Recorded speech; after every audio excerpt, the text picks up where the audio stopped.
welcome back, everyone.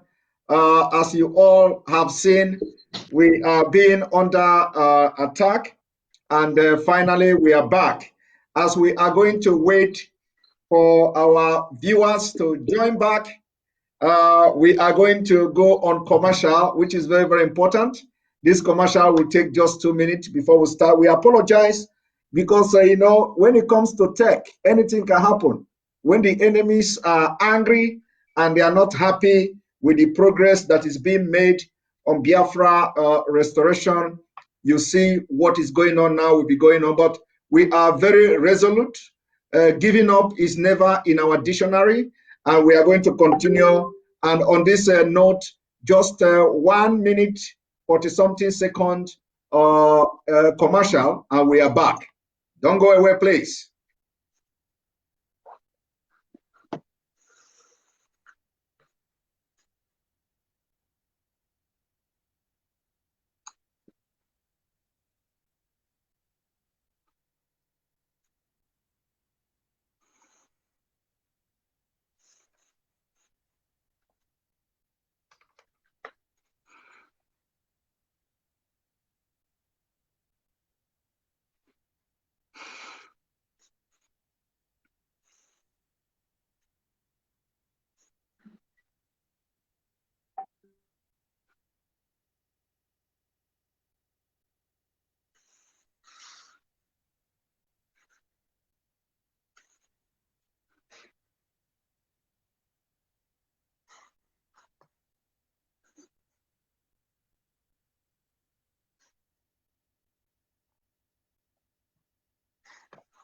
Oyendu, again, we encounter it. I think we have to start without going any commercial. Yes, please, let's go. Yeah, the commercial is not coming. It's not coming up, so we just have to start. Let's start. Yes, let's go. And on this note, I am going to. We have actually done an introduction and all that, so we apologize, our viewers. We deeply apologize. This is nobody's fault at all. This is nobody's fault at all. On this note, we are going to start this program based on three principles. I'm still waiting for you to appear on the screen. I'm here now, I believe.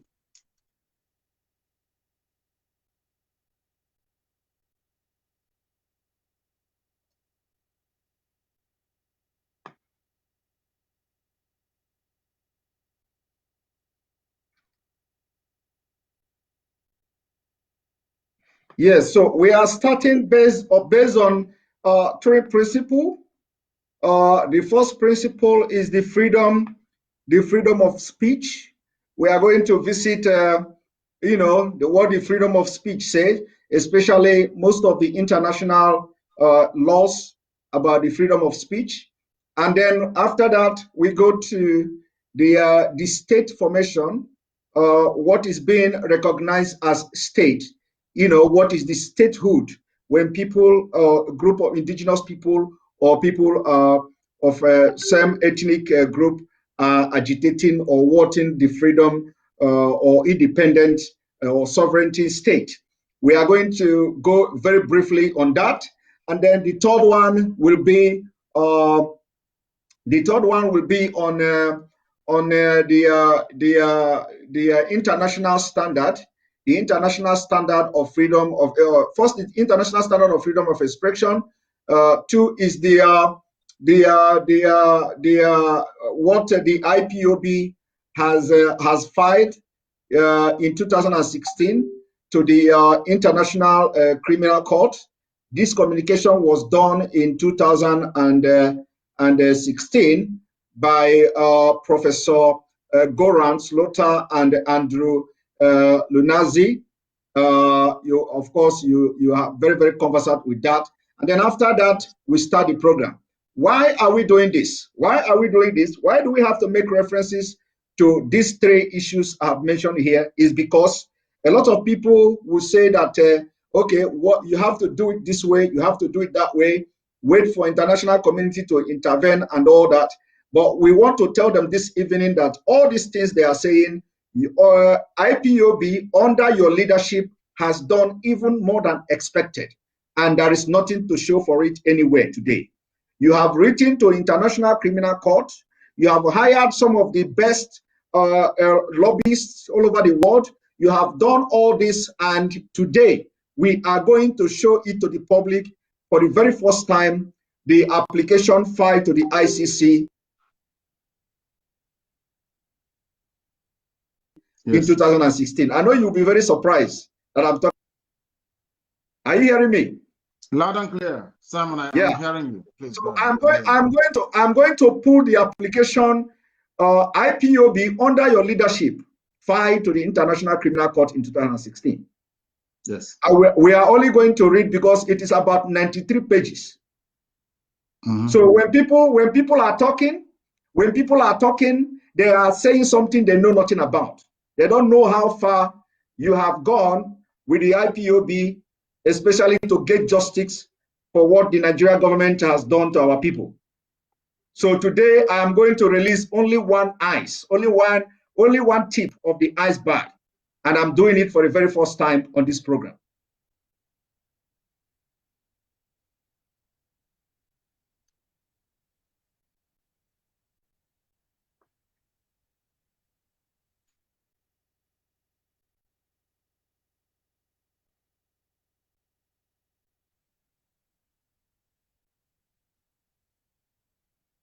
It's going to be on the screen very shortly,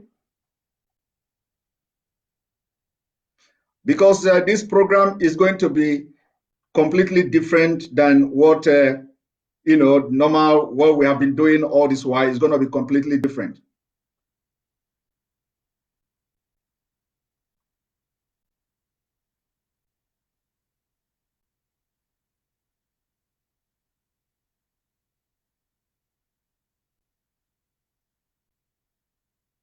And then also, if the attack is too much, that they couldn't allow us to do something, or do it the way I wanted to do it, then what we have to do is that we may have to reschedule, and I will set up a Zoom, because I'll be getting a lot of messages from different media as I'm talking to you right now. I'll be getting a lot of messages from different media houses, and they are telling me what to do. They are telling me to do this and do that. So if this doesn't work out, we have to now. We can have a discussion, and then we can present the evidence afterwards. We can have a discussion today, and then the evidence will be presented later. Exactly.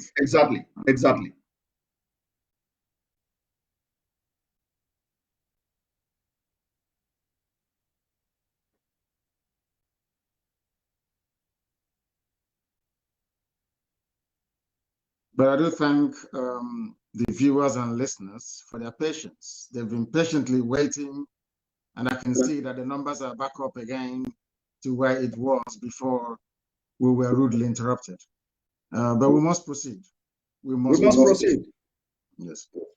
So before we go forward, could you tell our viewers a little bit about this application I've just mentioned to you, filed in 2016?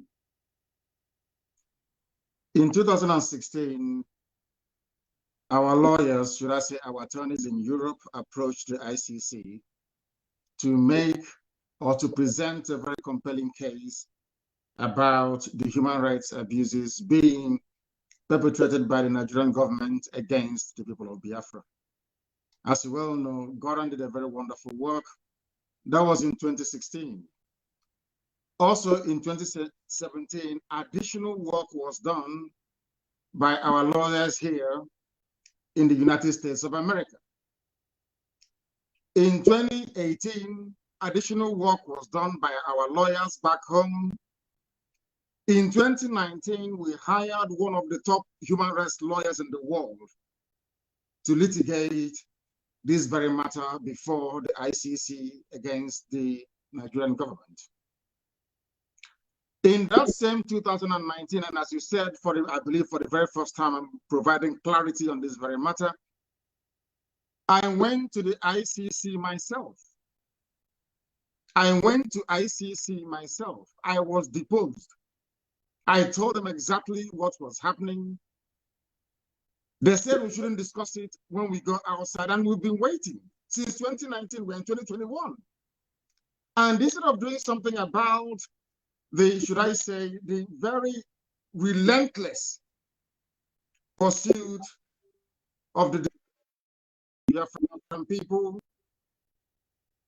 the Nigerian government has been emboldened, the zoo has been emboldened into killing our people, not just killing us. We have now arrived at a situation where our women are being abducted and raped in the north because ICC failed to do something for how many years now? 2016, 2017, 2018, 2019. We hired people in The Hague on a permanent basis, paying them tons of money to be collecting all this evidence against the Nigerian government for the sole purpose of bringing this matter before the ICC, at least for them to investigate. But due to the overwhelming political pressure on them, they have not been able to do anything about it. The only reason why they issued some kind of statement a few weeks ago, or should I say a couple of months ago, was because of the NSAS protest. If not, they would have mentioned it. I am in the United States of America, where we've hired a very top lobbying firm at Washington, D.C. at huge expense, I must tell you. You also know about the submissions we made to United Nations. Angela Calamar's report, everyone has read it. We went there, IPOB, she mentioned IPOB and BIAFRA. You can see that report on human rights abuses in the zoo. I have been to Geneva. I've sat down with United Nations officials in Geneva. I have been to the EU. Most of them, I have been to the House of Lords to make a presentation before Baroness Cox. I have been to Capitol Hill here in the United States of America, in Washington, to present our case. So where else do you want us to take our cases to before something is done about it? These are the things that people don't understand. Most of the contracts, most of the work we are doing, you cannot see them. You cannot write about them or talk about them. If not for this very program, I won't be discussing this. But it's about time our people realize that we are doing all we can to present all this catalog of abuse and degradation before the conscience of the international community. But unfortunately, Britain is working for Nigeria. There is what I call a climate of neocolonialism still prevalent in Nigeria, and they still see Nigeria as a contraption they created. They still see Nigeria as a place they can come to Biafra and take our oil and gas without paying for it. Therefore, anything that can sustain the false unity of Nigeria is what they are going to encourage. They see Biafra agitation as an antithesis to that very plan which they have, which is to keep this contraption together for them to have unfettered and unrestricted access to our resources. And that is what has been happening. But unfortunately, our people are not intelligent enough to understand it. Every year we spend money. We have somebody in The Hague right now collecting all the evidence, the rape cases, everything, all the murders, all the unprovoked attacks and invasions, everything. But for ICC to call up that very case is another problem. When I say that Biafra is going to be the last miracle on earth, people don't quite understand what I mean by that. Biafrans don't know the number of people and forces against them. They don't understand it. Those of us at the cold face of this struggle, deep inside it, we know who our enemies are, and they are numerous. But I am very, very confident of victory because the God we serve is the one that made this very universe, and his words must prevail. And on that very promise, we anchor our hope, we rest all that we are doing to restore Biafra. And we know that in the end that Biafra will come. We have a lot of enemies, you know. We've not done anything to them. It's Biafrans that built America. We built this very country that I'm in today. Biafrans built the United States of America. The majority of all the hard-working free men and women they took from the western coast of Africa, they shipped them to the USA. They are the ones that made this country great. So they see something in us that we cannot see. They know we are very productive. They know we are hardworking. But above all, Britain knows that we are blessed. It is that blessing from God that Britain doesn't want to see rise up in Africa. And that is why they're using very primitive Fulani people to try to suppress us. You saw yesterday that Britain, BBC was advertising army positions, asking you, even telling you what you can get the forms to join the Nigerian army. And I know that BBC functions on tax, or should I say license fee payers money in the UK. They don't accept any advert. So how come BBC Pidgin in Nigeria is advertising for people to join the army of Nigeria for free? Because they are, of course, agents of neocolonialism. They're working for Britain. They want Nigerian army ranks to swell up so they can suppress any measure of uprising against the very decaying, crumbling, damnable zoological republic. What our people need to realize is this. What we go through on a daily basis to ensure that our cases are heard all over the world is immense, everywhere, especially here in the USA. But if the world continues to turn a blind eye and they continue to kill, to rape, to murder, to slaughter people, to take our land, do you expect us to put our hands and do nothing? The answer is no, of course. We must fight because we have our backs now against the wall, and that's what we're doing. Thank you very much. Thank you very much, Ohamadike, one of Biafra. Another thing I want to, this is just an introduction to what we are going to discuss this evening. Another thing I want to ask you is that, there is a man called Peter Smithers. Peter Smithers in 1998, wrote a Nigeria lesson from Sir Smithers. Sir Smithers said the negotiation that the Nigeria as a state was a grave mistake. After 40 years, it is clear that this was a grave mistake which has cost many lives and will probably continue to do so. It would have been better to establish several smaller states in a free trade area. The exculpation, it must be said, that we did not then have the examples of the collapse of Yugoslavia and of the Soviet Union before our eyes. This was a man who was the parliamentary private secretary to the Minister of State and the Secretary of State in the Colonial Office 1952 to 1959. Can you tell us more about what you feel he is trying to do here? What he's trying to do is to draw our attention to the incompatibility of the various ethnic nationalities you have that make up Nigeria, but more importantly, to draw our attention to the irreducibility of value system in determining who should belong with who in any nation. It's quite interesting that he used Yugoslavia as an example.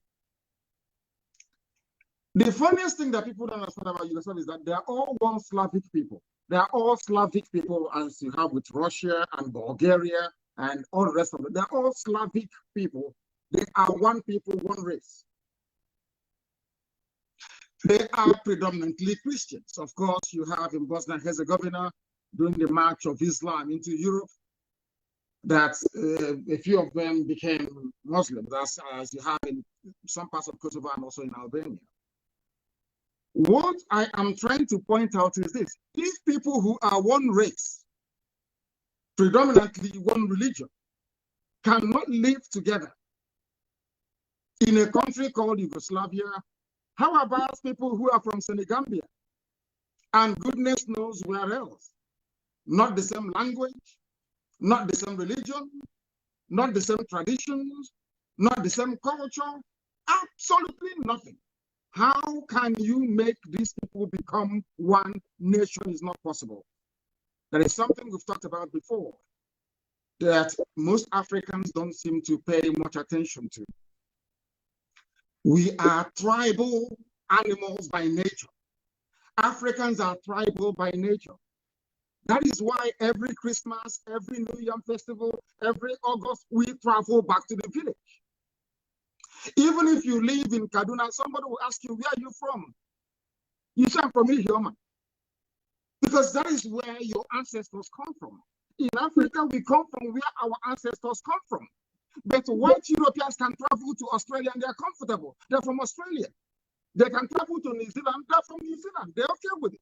But even if you take us to New Zealand and we stay there for 1 million years, if you ask us where we come from, I will come from Ibeco. That is something that is very unique to Africa, and nobody can take that away from us. And that is something that most people do not understand nor have an appreciation for. That is why in Africa, everywhere you go to, be it in Kenya, in Ethiopia, in South Africa, everywhere, people still talk about tribe till tomorrow morning because we are different. So rather than trying to experiment with us, this sort of very colonial, artificial construct, because mind you, all states in Africa, sub-Saharan Africa, are all racist constructs. Those that developed or created Nigeria, that created Togo, that created Ghana, they had racism in mind, not your interest. And this is what we've been trying to explain to African people. If not, why would we go to Lagos during a revolution, or should I say a mini revolution, a protest? And people of Lagos, Yoruba people are saying, oh, that Igbos came here to destroy their buildings. But you are all one Nigeria, you claim. These are the things that people need to appreciate. We don't want Fulanis in our land for the simple reason that we don't want to dilute. Attention, attention. IPOB, one family. This announcement. Can you hear me? Sorry about that. It's okay. What I'm trying to point out, Simon, is this. Forget about all the one Africa. I'm a Pan-Africanist. But we need to start organically. We need to go back to where we come from and begin to build a consensus from the grassroots.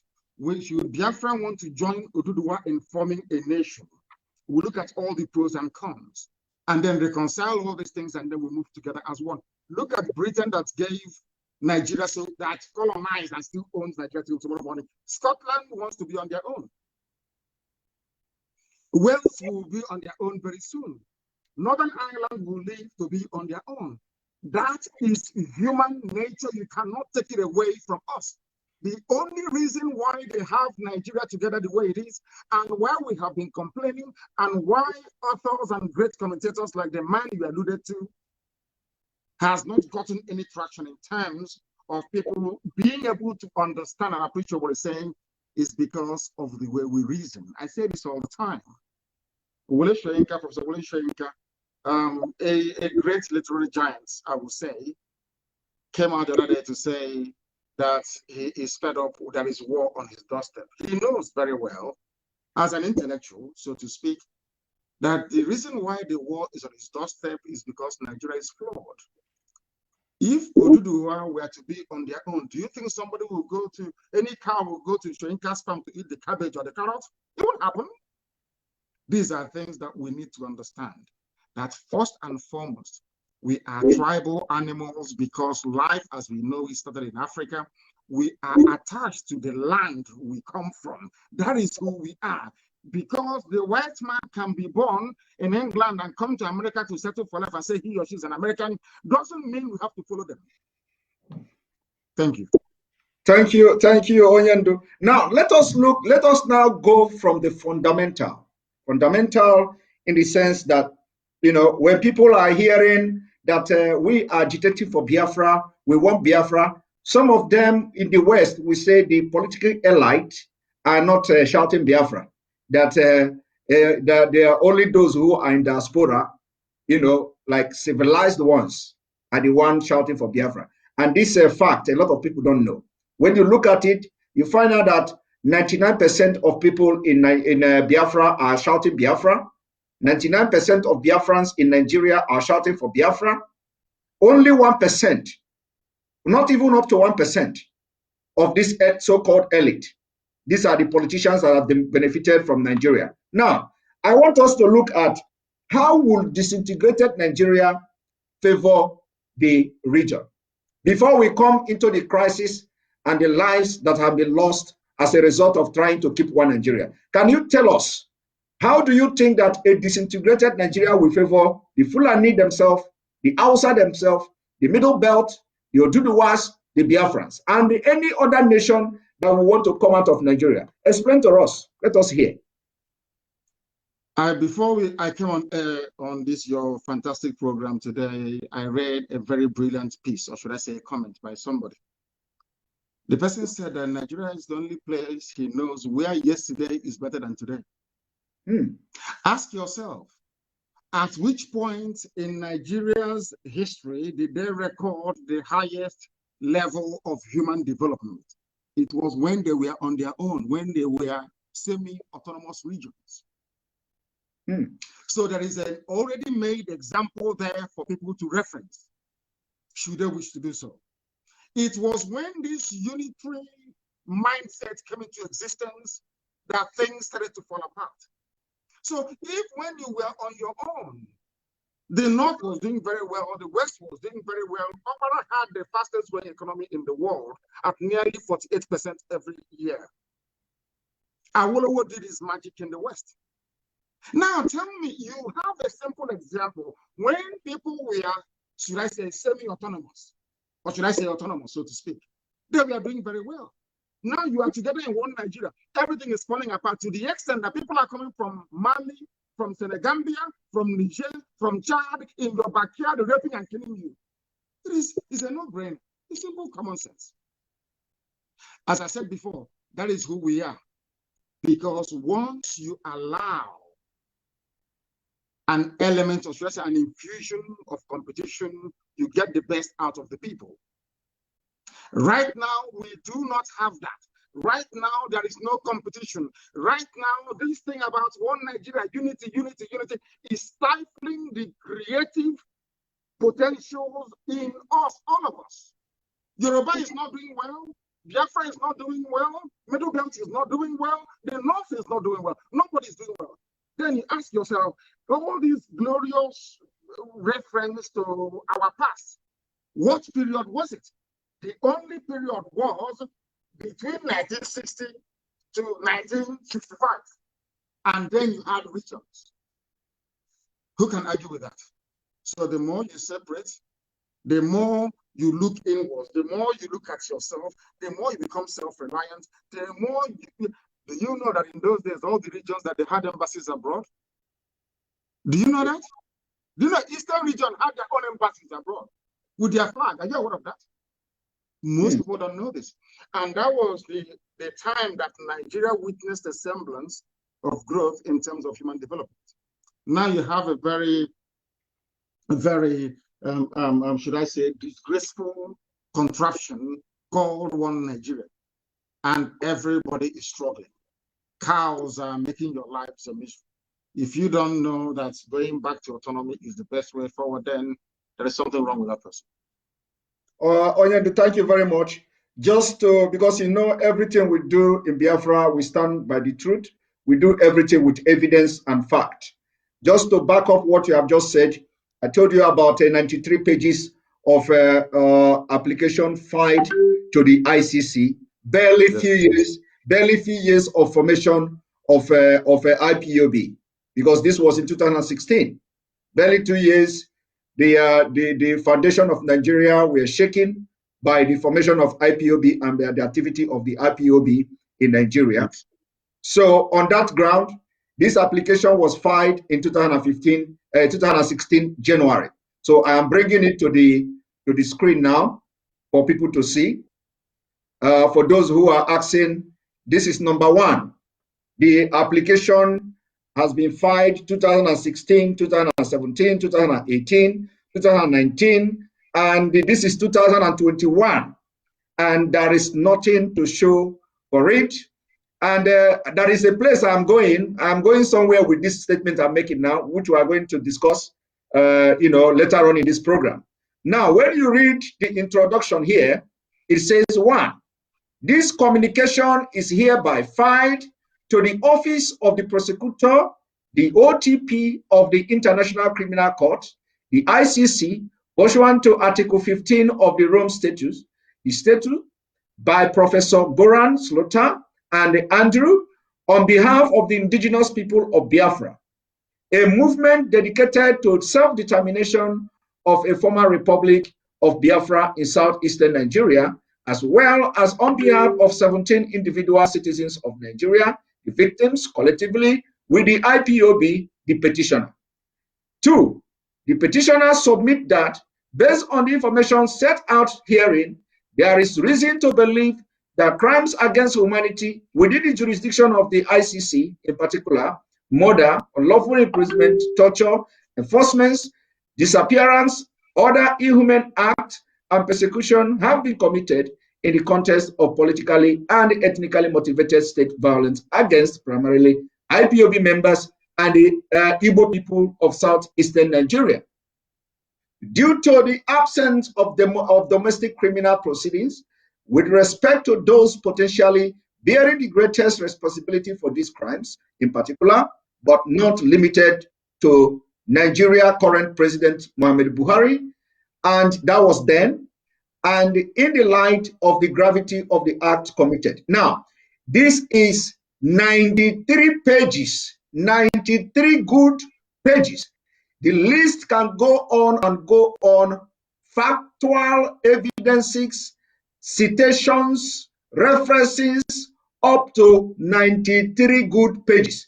And of course, like you said in the beginning, that you do not want to discuss this thing because a lot have been done and the people are not aware of it. So just to let the public understand, what the IPOB have done all this while, when people go on social media to say IPOB under leadership of Mazi Nnamdi Kanu is doing this or they are not doing that, so this is just one evidence of it, that as far back as 2016, you have started taking actions which are necessary, lawful, and legal actions against the Nigeria terrorist state.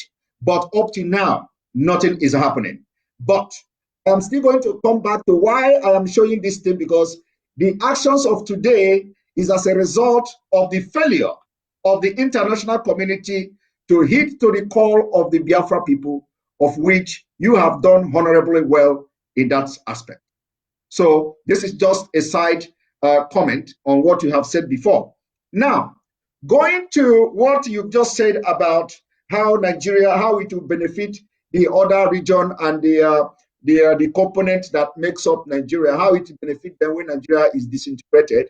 And you made mention of what you read, that Nigeria of yesterday, that yesterday is better than today. And that is very awkward fact. Very, very awkward fact that every president that comes to Nigeria, the last one will always be better than the new one. It's not only in the economic sector and all that. But the second question, or the third question I want to ask you is this. Now, looking at what is happening now, a lot of people don't understand what is going on in Nigeria. A lot of people still believe in of course, they still believe somehow in Nigeria. They believe that the political structure of Nigeria is the major problem. And we, people following you, have a different view and a different opinion to this. And I think this is where the interest is clashing. Anybody that is shouting for Nigeria today believe that the problem is in the political structure. We are believing that the problem is not about political structure, but rather there is a motivated, or there is a premeditated act to take our land and turn it into Islamic State or Fulanize us So we are not looking at the aspect of the political structure anymore. It is a struggle for survival of our people. I want you to shed more light on this because, those supporting one Nigeria must have risen. And the reason what we have seen is that they are thinking that the political structure of Nigeria is the problem of Nigeria. So can you tell us more about, that it is not the political structure, rather something they should know about? Thank you, Simon. It's something they know about, but pretend not to know about it. Everybody knows about the hegemonic tendencies of the Fulani Caliphate. We are well versed in the, should I call it shenanigans, of those people who are always expanding.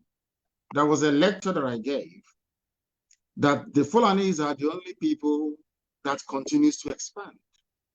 Not expand in terms of population, but in terms of territorial influence and supplanting existing cultures and traditions with their own.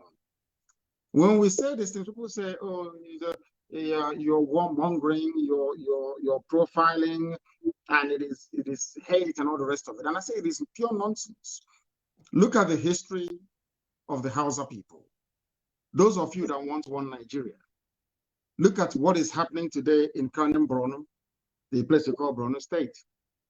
Look at the fate of those of them in the Middle Belt.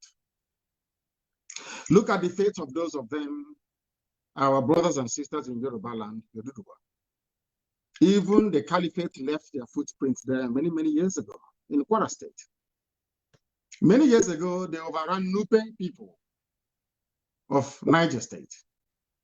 Many years ago, some of you don't know this, they forcibly tried to convert the Atta of a Gala to Islam.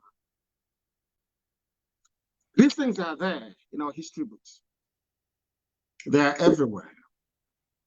If one Nigeria means that our land should be surrendered to people from Senegambia, then death is a better option because it's not going to happen. We are the Biafran people, and within that Biafra, it contains a very unique race in the world called the Igbo race. They are very difficult, don't get me wrong, but they are very unique. Very, very unique. I don't think anybody is more stubborn than we are. I don't think anybody is more generous than we are. I do not believe that any race on this earth is more affluent in terms of natural blessing than we are. Anybody thinking they can use the guise of one Nigeria to take the land of our ancestors, that person is dreaming. Them and their cohorts, they are dreaming. And I will tell you why they're dreaming. They have tried before, over 300 years ago, to take that very land. They failed. Islam made it to the sea across West Africa. Islam made it to the Atlantic Ocean. The only place that Islam did not succeed in penetrating is the East. And when they came for that very jihad, we had no army at all. God Almighty in heaven fought for us. All their armies died. That thing they tried in Kwara State and succeeded, they tried it in Lower Benue, in Idoma and Igere lands, and they failed. All their armies died. The few that survived, they trekked back to Zaria from whence they came. I must warn anybody.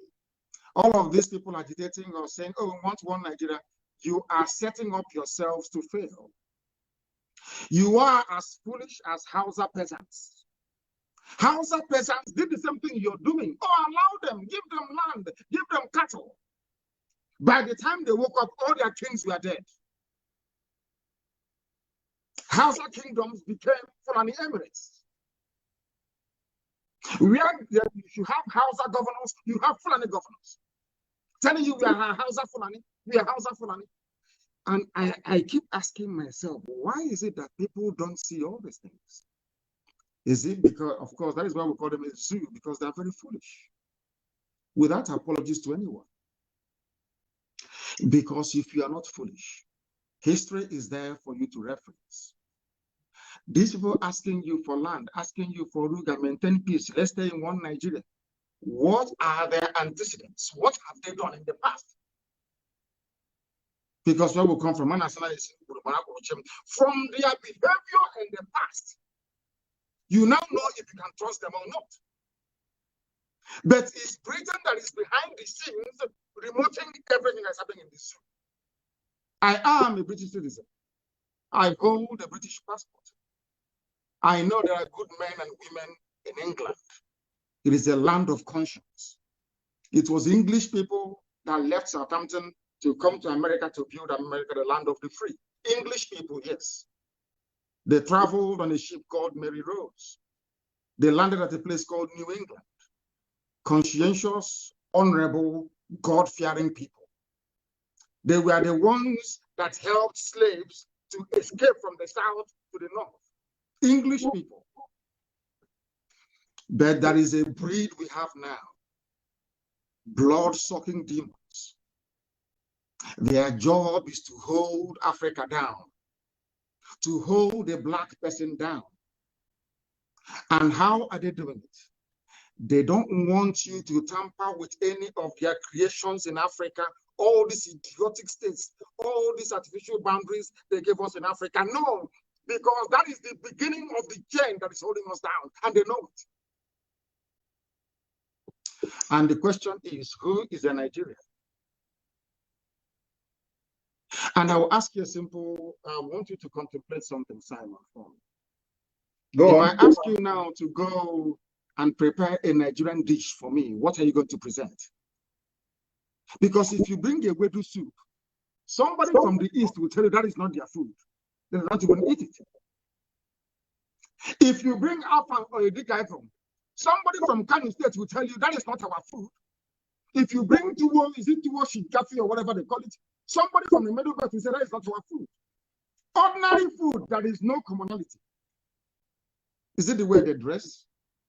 So I keep asking myself every blessed day when I wake up, what is it that unites Nigeria together? And then I discovered it is two things. An innate desire to be corrupt, and secondly, stupidity. Those two things are very, very pivotal. They are the things driving the zoo. People talk about their founding fathers. When the Fulanis are talking, they say our founding fathers, and I keep asking them, Nigeria, your president, so-called, the dead Buhari, is older than the country.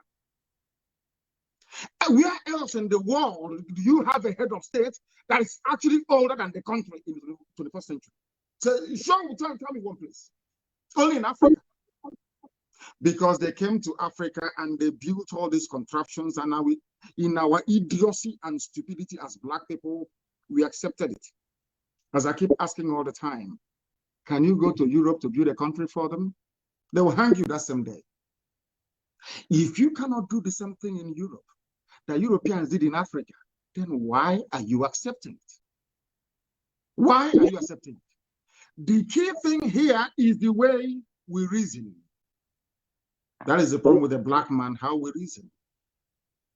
People talk about Nigeria as their country, talk about Nigeria as their nation, as if Nigeria has any legs to stand on in the first place. Nigeria it has no meaning. It is a very derisory meaning. It means something very terrible and very awful. If I ask in Yoruba language, tell me the meaning of Nigeria, you cannot tell me. If I go to Igbo language, tell me the meaning of Nigeria, you cannot tell me.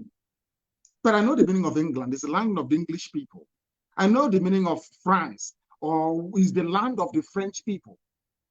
It's only in Africa they have all this garbage. And we are, after our university, after our so-called PhD, FFD, SSD, common to reason like a human being, we cannot.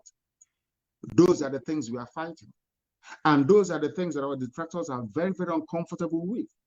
And that is why today you must pat yourself on the back, and every IPOB member for that matter, for the very simple reason. At last, people are beginning to reason with this, all thanks to what we are doing. So don't mind them. When they go back into the privacy of their homes, they consider what we are saying is right. But outwardly, due to economic, political, or whatever thing that it is, they wish to toe the line of let's keep Nigeria warm. We are not fighting with anybody. All we're asking them to do is to reason for once in their useless lives to be able to. They say insult them. If you're an idiot, why won't I insult you? I'm asking you, go to a white man's land and tell them you want to create a country in Europe. That day they will roast you alive. They will, in fact, they will first of all inject you. They will say you are not well in the brain. They came to our land, they divided Yoruba into three. Some Yoruba is in Togo, some Yoruba is in Benin Republic, some are in the zoo. You're telling me that a Yoruba man who is in Nigeria is more related to a Canadian man who is in Borno, more than his own brother in the other side of Paraguay, in Porto Novo, in Benin Republic. They speak the same language, wear the same clothes, do eat the same food, everything is the same. But a white man, now we have French Yoruba, those who are in the Benin Republic and in Togo. We now have English Yoruba who are in Nigeria. What type of God made us? And let me give you an example before I conclude on this very point. Simon, is this. Do you know that Togo used to belong to Germany before? Togo, they were Germans before. After the Second World War, they used Togo to compensate France because Germany lost the war. And these are human beings in Africa, for Christ's sake. I can't understand this type of nonsense. I can't understand it. And that is why I keep saying that the one of the greatest disasters to befall me in life is to come from Africa. Where people do not reason. How can you have the same people? One part is French, the other part is English. Is English and is Yoruba and the French, are they the same people? The answer is no. And you're telling me that a Yoruba man inside Nigeria should be related with somebody in Borno State. Lord have mercy. Thank you very much, please. Thank you very much, Onyendu. You have explained this thing very broadly. The point you have made very clear is that they knew that the problem of Nigeria is not based on political structure. They know it very well. The problem of Nigeria is that people are conquering our land and they are trying to take our land and convert us into Fulani nation and caliphate. And that will be resisted with everything we have. Now, the next thing I want to, talk about or ask you about is, of course, like I say, we are going to get tough, this evening. We are going to say things that will provoke a lot of people. And on that note, I'm going to bring to the screen the international acceptable, or should I say, the Declaration of Human Rights on freedom of expression and freedom of speech. Now, when you look at what is going on in the zoo, they circulated some kind of threat letter to the medias in Nigeria, threatening them that you must not mention Fulani. When the Fulani have attacked and killed people, you must not mention them. So I'm going to read just very briefly a couple of these international laws. Like here, you see the Universal Declaration of Human Rights, Article 19. Everyone has the right to freedom of opinion and expression. This right includes freedom to hold opinions without interference and to seek, receive, and impart information and ideas through any media and regardless of frontiers. Now, the same, another international covenant on human political rights, Article 19, everyone shall have right to hold opinion without interference. Everyone shall have the right to freedom of expression. The right shall include freedom to seek, receive, and impart information and ideas of all kinds, regardless of frontiers, either orally or written, or in print and in form of art, or through any other media of his choice. The exercise of the right provide for in paragraph 3 of this article carries with its special duties and responsibilities. It may therefore be subject to certain restriction, but these shall only be such as are provided by law and are necessary. For respect of right or reputations of others, of national security or of public order or of public health or morals. Now, in this particular bill, when the state becomes the sponsor of terrorism, of course, there is always exceptional clauses. Now, the African Charter on Human Rights and People's Rights, Article 9, every individual shall have the right to receive information. Every individual shall have the right to express and disseminate his opinion within the law.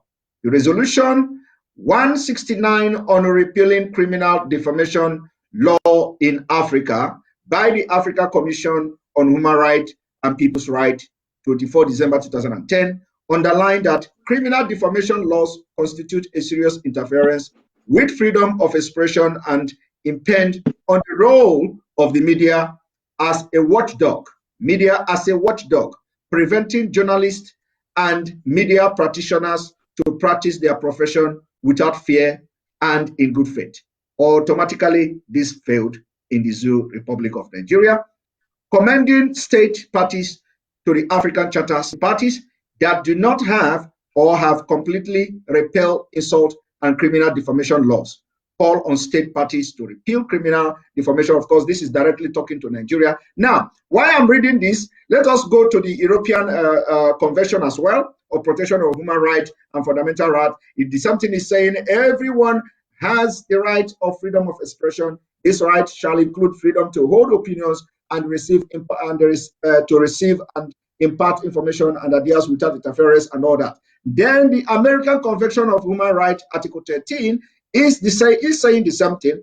I don't need to go further. The Asian Human Rights is saying the same thing. Now, I am not going to ask you a question from this what I have just read now. I am not. It is not to ask you a question, but rather it is about what we are going to discuss from here.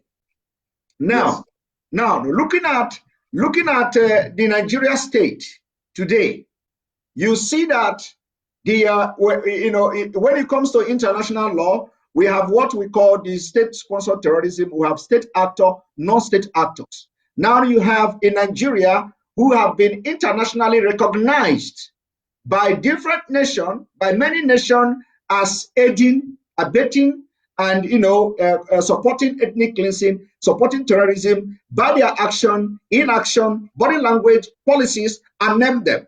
Now it lies in the hand of the citizen of this country. When you have a state sponsoring terrorists against its citizen, it lies in the hand of the citizen to rise up and protect themselves. On this note, you set up the Eastern Security Network against the non-state actors. And we know that the state actors are also there, aiding and supporting the non-state actors. When we are talking about non-state actors, we are talking about the Fulani herdsmen terrorists, we are talking about the bandits, we are talking about whatever name you can name them, they are all the same thing. Now, how do we combat the state actors in the presence of what is going on in Nigeria now, that everybody knew that the state actors are very visible in the field? The Army General called T.Y. Danjuma said, Nigeria Army collude with bandits. You have to rise up, otherwise you will all be killed one by one. Do you want me to play the video so you can, recall your memory on it? I'm aware of what T.Y. Danjuma said. All right. And he said we should all go and buy guns as well. He said exactly. Go and buy guns to defend yourself. And not only him, almost everybody is advocating for everybody to buy gun. But that is not the point. What I'm trying to say is that when you have in a country where you have a state-sponsored terrorist, how do you now, make sure that your people are safe against a state-sponsored terrorism, like you see in Nigeria? Thank you very much. Before I answer that question, before you started, you read out some conventions and some laws guiding people by the UN, by EU, by Africa, and all these people. All these very fanciful, beautiful words. They are meant for human beings in Europe and in America, in Australia. That is where these things work. It was not designed for animals in Africa, where people do not reason very well, where people do not think very well. You have a country called Nigeria that domesticated into its laws the rights of indigenous people. Africa Charter on Human Rights that gives you, Simon, the right to agitate for tokenized republic if you want. It is in the laws of Nigeria. You go to the court in Nigeria, a judge will be looking at this convention that is actually a law domesticated into law, and he will charge you or she will charge you with terrorism. People don't understand the mess that we are in. In a short while, I will answer your question. But until people realize that what we've been saying from day one is correct, their lives won't be any better. Before you go further, Amadike, before you go further in addressing that, you just made a point now about the self-determination. So let me also bring in the self-determination and read it a little bit for people who don't understand. Not for you, of course, but for people who don't understand. So they know it's Nigerian law. It's in the laws of Nigeria. When you do, they say you're a terrorist. You are being treasonable. But it's in their law. Nigerian law says you can agitate for anything you like. It's there in their laws. Please go ahead. Now, apart from that, Nigeria being signatory to all these international laws, of course, automatically becomes also they are compelled to respect that law. Here you have the right of a people to self-determination is a cardinal principle in modern international law and commonly regarded as a jus cogens rules. Now, these jus cogens rules we are going to go into now to tell you what actually, as you can see it, a peremptory norms is a fundamental principle of international law that is accepted by the international community of states as a norms from which no derogation is permitted. And when you look at this particular law or the treaty, I would say it is binding as such on the United Nations as authoritative interpretation of the charter's norm. It states that people, based on respect for the principle of equal right and fair equity of opportunity, have the right to freely choose their sovereignty and international political status with no interference. Now, everybody knows why United Nations was formed in the first place in 1945. Is to maintain peace. Peace, amongst nation and state. Now, before going into commenting on this, how do United Nations comes in? It is us that have to now educate them about their own laws. That the reason United Nations was formed is to maintain peace. Now, how do you maintain this peace in Nigeria? In Nigeria, in Sahel region, in West Africa, considering the situation at the moment, what do you think that the United Nations should do to maintain peace in this region? Because that is exactly what they set them up after the World War. Yes, what they're going to do to maintain peace is to allow people that want to go via their own UN supervised referendum or referenda, which is the plural of referendum, to allow people to determine where they wish to belong to. We are in a world today where you can no longer shackle people to a dogma that is outdated. We live in a world where you can no longer compel people to do something against their will. That is called slavery. I do not see the reason why some people will still attempt to justify, the clamping down or the demonization of freedom fighters in Africa. One thing you must bear in mind is this. There is a grand conspiracy going on. This is something that Africans must understand. You know the issue of CFA in West Africa, the French franc. France uses euros. But in Africa, the parts of Africa they control, they use French francs.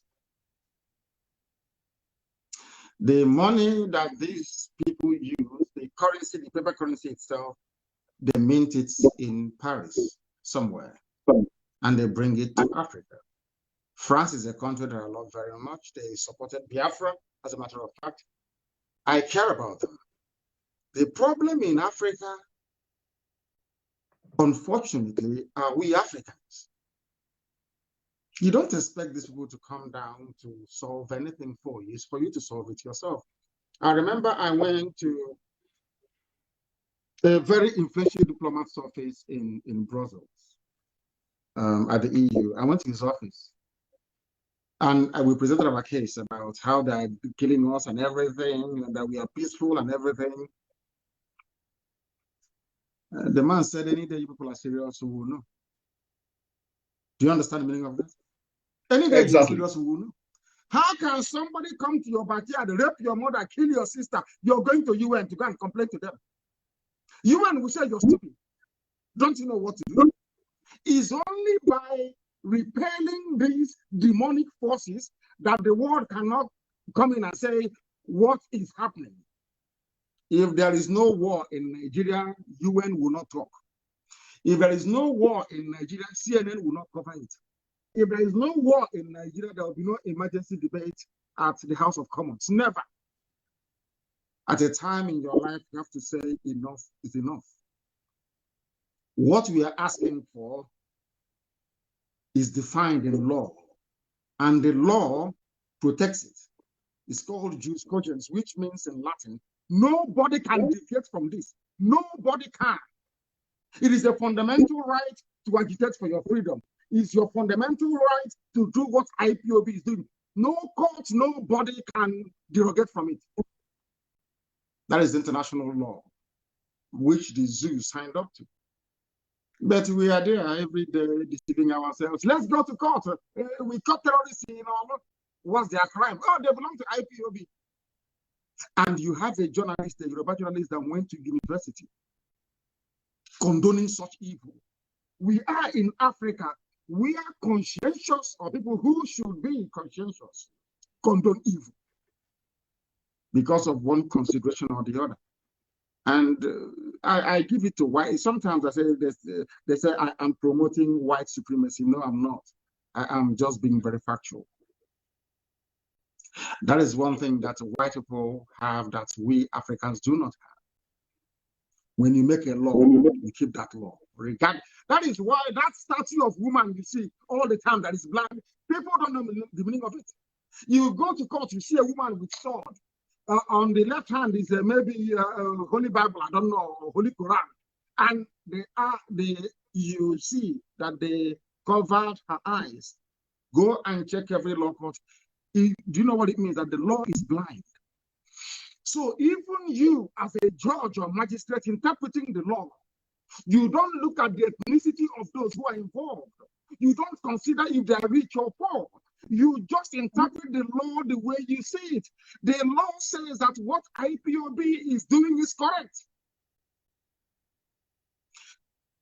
But somebody will go to police station and write and say, oh, they are terrorists. It's treasonable felon.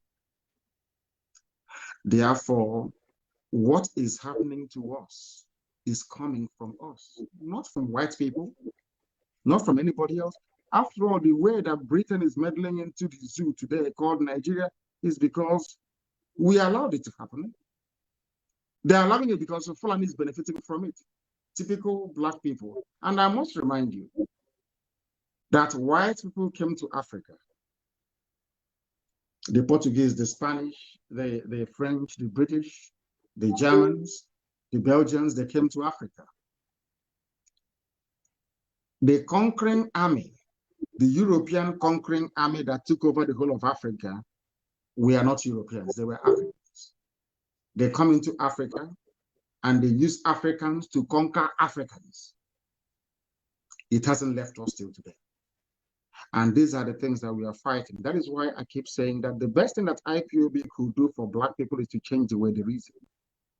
Once you change the way they reason, you will see all the difference in this. I remember when we used to tell our Yoruba friends and brothers that the Fulanis are coming.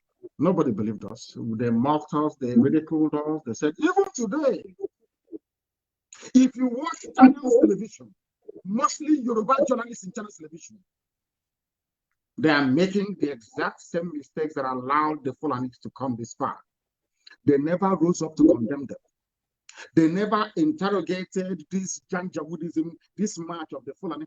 And as you were saying this, Simon, something occurred to me. Do you know that the Attorney General of the Federation of Nigeria is now advocating that the Fulanis must have a ministry for cows, a commission for cows? Are you aware of it?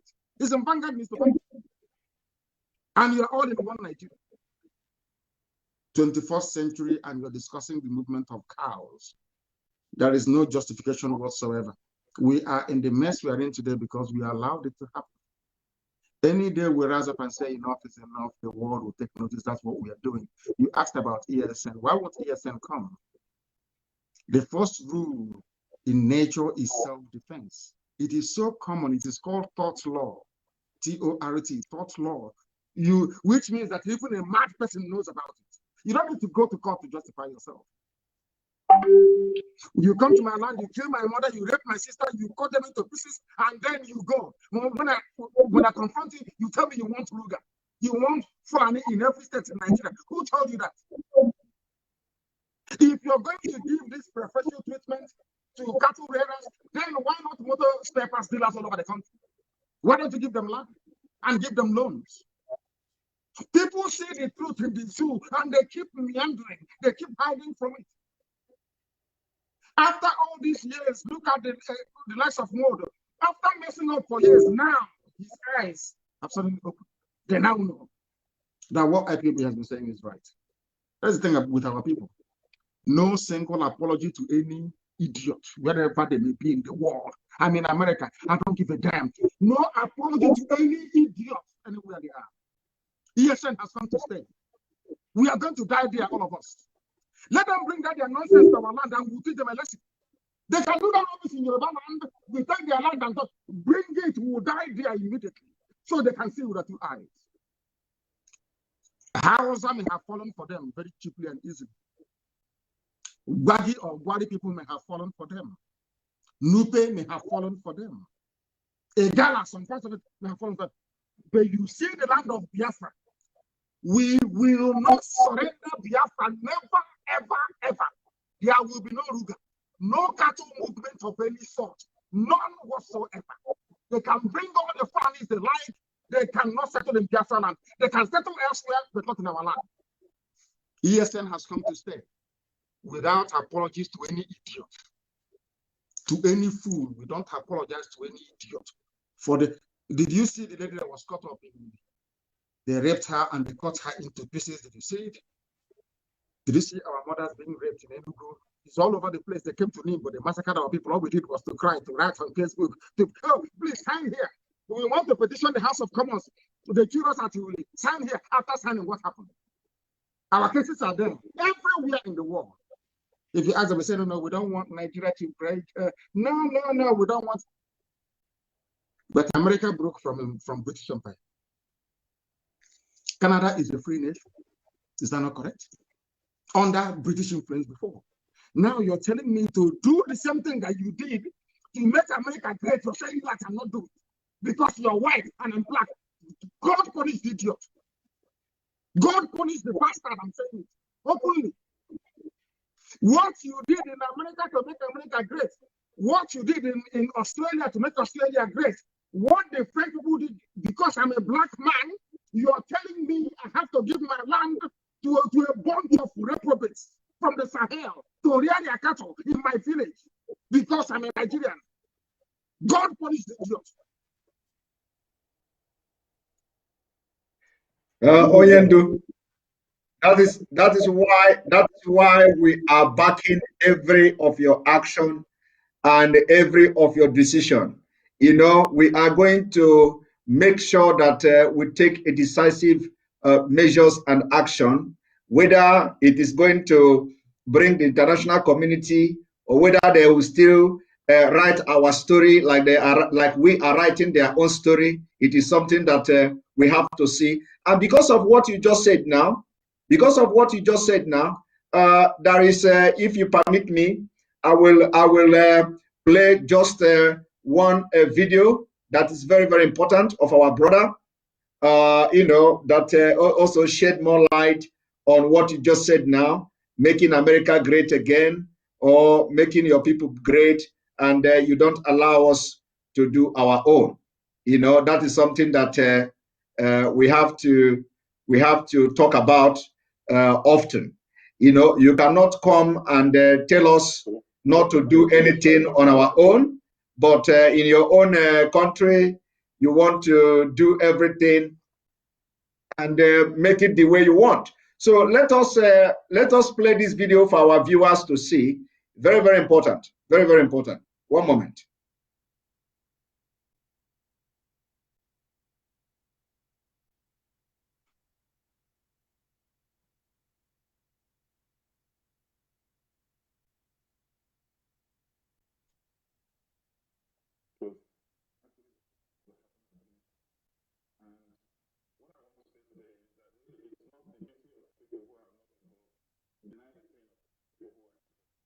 Oyendo, are you hearing this video? I'm loud and clear. Yes, I can hear you very well. I'm here. Because they don't want me to put it online. I've tried to pull it, so let me play the audio. So yes, at least. go ahead.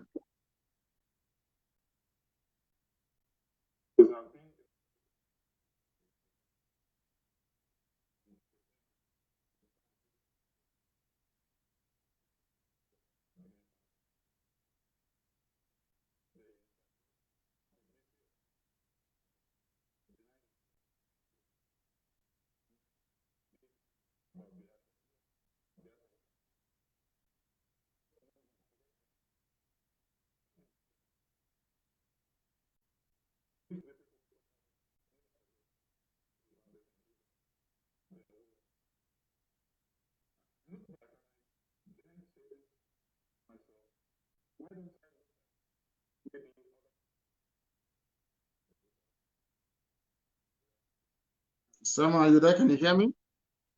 Yes. Are you hearing the audio? No, I can't hear it. No, I can't. Oh, you can't hear it? Oh, no, my I goodness. cannot hear it. Maybe you can paraphrase it for me. Perhaps you can tell me what the audio is saying, or tell the listening public what the audio is saying. So the audio, of course, the audio is saying that, for those who are making commentary on Biafra, it is not, they are not in the position to, to tell Biafrans not to talk about Biafra. Yes. That especially the issue of the war and the experience and all that they are not in the position to talk or to tell Biafrans not to talk about Biafra. Rather, it is the responsibility of Biafra people, either if they choose to forgive. That it is not, you are not in position as somebody in America, you are not in position, somebody in Europe, you are not in position, somebody elsewhere in Nigeria, you are not in position to come and say, do not talk about Biafra, because you are not at the receiving end. You did not, you did not participate or feel, the pain of Biafra. You are not a victim. So allow the victim of Biafra to talk. If they decide not to talk again, it is them that should decide not to talk about it. Not somebody who did not feel the pain or who did not fall a victim of the killings by the terrorist government of Nigeria to come to say, okay, let us forget about this Biafra, let us try to heal and move forward. That's what the person is trying to say. I think the video I'm going to post it later on. I'm going to post the video later on. And then, so now, let us go to the next question. You know that Nigeria has been killing people, Biafra people, since 1940 something. Yes. Since 1940 up till 2021. Yes. And if we begin to, apart from the over 5 million people that died between 1967 to 1970, after that, every killings that happened in northern Nigeria, the Biafra people has always been target. Yes. A lot of people are telling us now that, Biafra You are endangering the life of the people. You are endangering the life of the people. So, you know, and when they are saying this, endangering the life of the people, we don't understand. What do they mean by endangering the life of the people when actually the life of every person in Nigeria is already in danger? So can you tell us, how do you explain to them how endangered are the life of people in Nigeria? Not even talk about Biafra now. One Nigeria is what is endangering your life. If you stay in one Nigeria, you will die. It's a very simple fact. Why are people dying today? It's not because of one Nigeria. Let's say miraculously they had agreed to what our great leader, our eternal leader Ojukwu said in 1967 and opted for a confederacy or a confederation. Do you think Fulani will come and kill you today? Is that not common sense? These people, they know the truth, they keep pretending. Let me tell you one thing, Simon. Those living in Kano and Kaduna, they're endangering my life in the village. If because of you, the Fulanis have the temerity to come to kill us, that means you in Sokoto, you in Meduguri, with your 2x2 hotel,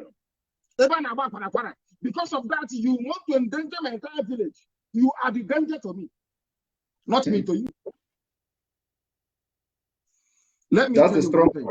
Have you ever wondered why each time the Fulanis, they kill people, they take over your land, and there is this who had this, you know, trouble now bubbling, they always talk about unity of the country. Unity of the country. What is it after each and every atrocity? The next thing they talk about is the unity of the country, because they know that within the so-called fake unity of Nigeria, they can perpetrate any evil and get away with it. Don't you know that? If Ojukwu went to Aburi and agreed a confederation with Goa, came back, Britain said no to it, because that will not allow them to use the Fulani to do Satan's work that they are doing, to the work that is the work of Lucifer. Everyone knows that very well. It's the work of darkness. Getting all these savages from across the Sahel to come in a country where we were before Koro here, before our eyes. The government of Nigeria said those killing people are foreigners. You know, when I go to it makes me very, very upset, to be honest. And I hate Nigeria the more, and anybody who calls him or herself a Nigerian. As I've told you, I don't see you as a human being. Once you say you're a Nigerian, I see you as something lower than you. I don't. God in heaven knows. I don't have any regard for you. Before our eyes, they asked them, people are killing us, so come to rescue us. So they said, no, they are foreign, they're from foreign, they're foreigners. Now, the same foreigners, you want us to give them land to do agriculture. And I know, you know, honestly, I don't know the God that made black people. I'm being honest with you. I don't know who made it. I don't know where we came from. Because no human being can reason the way we do. I tell you, it's not possible anywhere in the world. Who are those killing us? You said, oh, they are foreigners. Before our eyes, during COVID, the height of COVID, they closed southern borders, but opened northern borders. Nobody said anything. Even today, I was yesterday, they appointed a new EFCC chairman. That man is a Fulani man. Nobody saying anything. So that means that Nigeria belongs to them. That means if you support one Nigeria, you support what the Fulanis are doing. It means you want me, my village, to be taken and handed over to Fulani. Anybody canvassing for one Nigeria, you are a threat to me and to the way of life of our people. There is a reason why when you're going to the village, you buy a bottle of hot drink to give to an elder, to pour libation on the ground of your ancestors. That was the same reason why when Joseph died in Egypt, they dug his body up, his bones, and took him back to the land of his fathers to go and bury him in Israel. That is who we are. Nobody can take our land from us. Anybody, we are in the north, you are endangering us. Mind what you say, not to endanger us. But you living in the north, you are endangering me living in the village. I knew that when this problem started, they would say, oh, You have Igbos everywhere doing their business. Nobody's driving them away. Why are you driving? I know they will come to that. That is their method. Because you're living in Gwagwalada. I should give Obakala to you. Fulani will take over Obakala. Did they come for business? Is it today the threat to kill you? From 1945, they have been killing you. I remember when George Bush went, I think 2005 or whatever, and bombed Al Qaeda in, bombed, what are they called again? In Afghanistan. In Kano, they were killing us. In Kano State, they were killing us. When somebody drew a cartoon of the Muhammad in Denmark, they kill us in the zoo. Have you all forgotten? Are we that foolish that we have all forgotten all of this? During election before your eyes, they destroyed polling stations. They said, Biafrans are going there to go and vote. Let's destroy it. EU was that they observed it. They saw everything. After seeing all of these things you're telling me about, I'm endangering your life. You are the one endangering me. And before you endanger me, I will endanger you first. Thank you very much. Oyendu, this is a very strong one. And I think every Biafran agitators, including media and those writing in national media, should take this up. This is a very strong one. Those who say we are endangering their life or life of Igbos, the people in northern Nigeria, the people supporting one Nigeria are endangering our own life. I think this should be the message from now on, so that, because a lot of people never understood, from this perspective you are coming from now.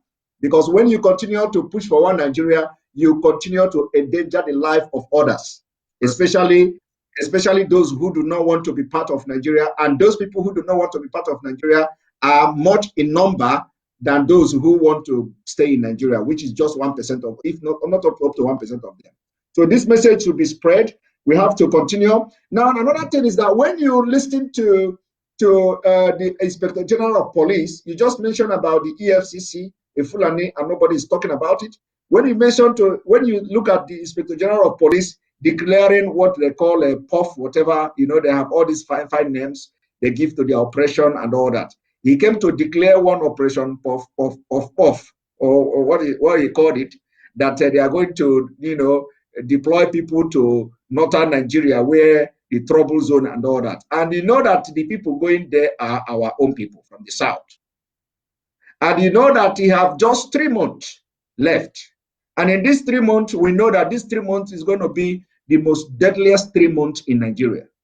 Now they are sending our men and women to the northern part of Nigeria where Boko Haram and bandits are on rampage.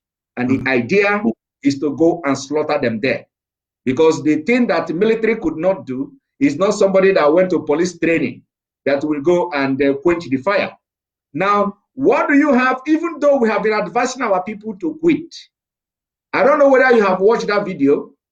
One thing the man mentioned in that video that interests me, I apologize to our viewers because this thing is not allowing me to play even any video. I've tried and tried to play video. It is not working. So the thing this IG of police mentioned is that he after making a speech, he said something in Arabic or in Hausa language or something like Allah something. So I don't know what he said, but that thing he said interests me. I do not know why he's addressing Nigerians in English language. He ended up concluding it with Hausa and Arabic prayer, mentioning Allah.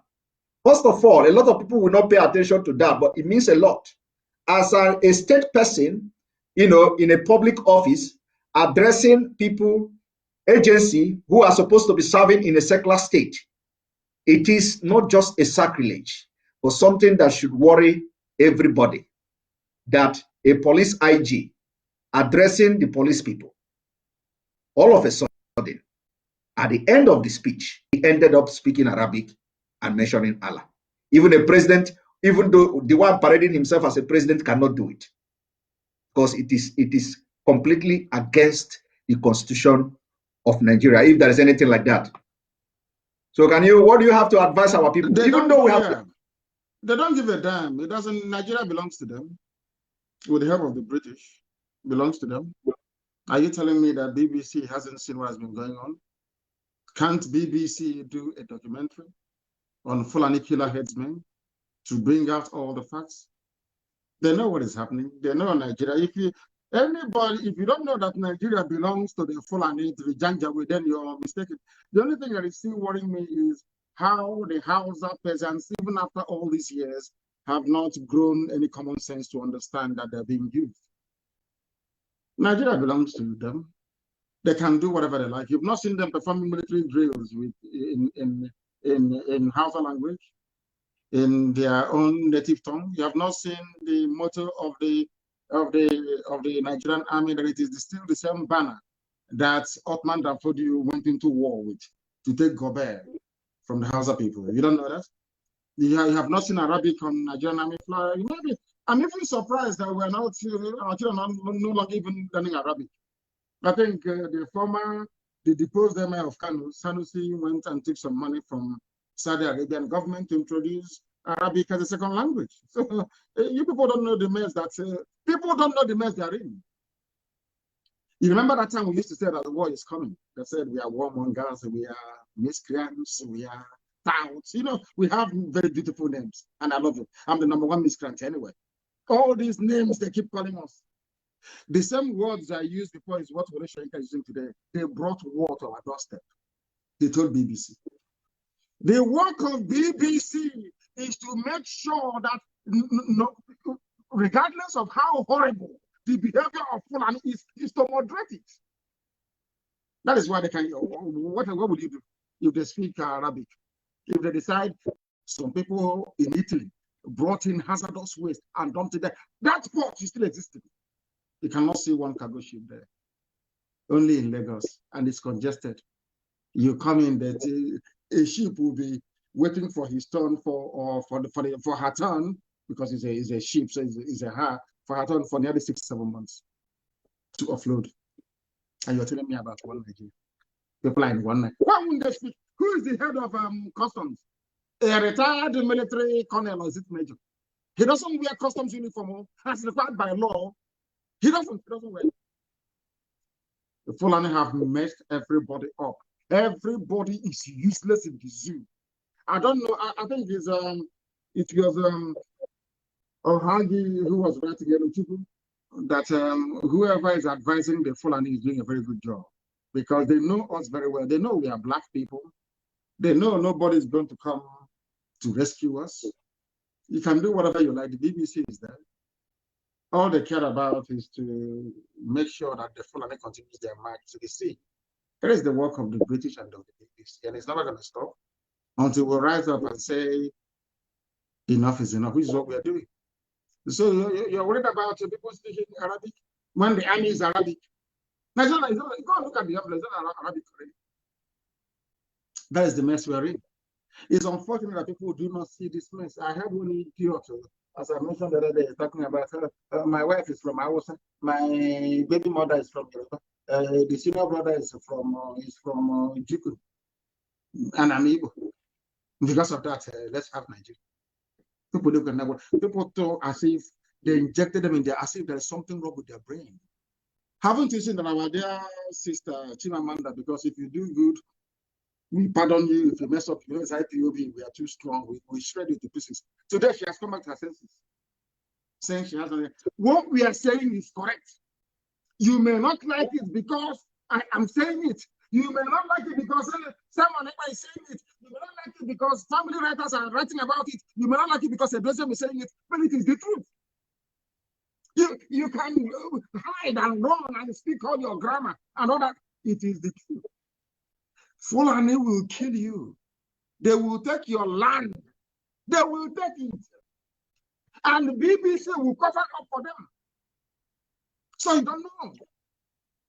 I feel sorry for the animals in the zoo. Zoological Republic.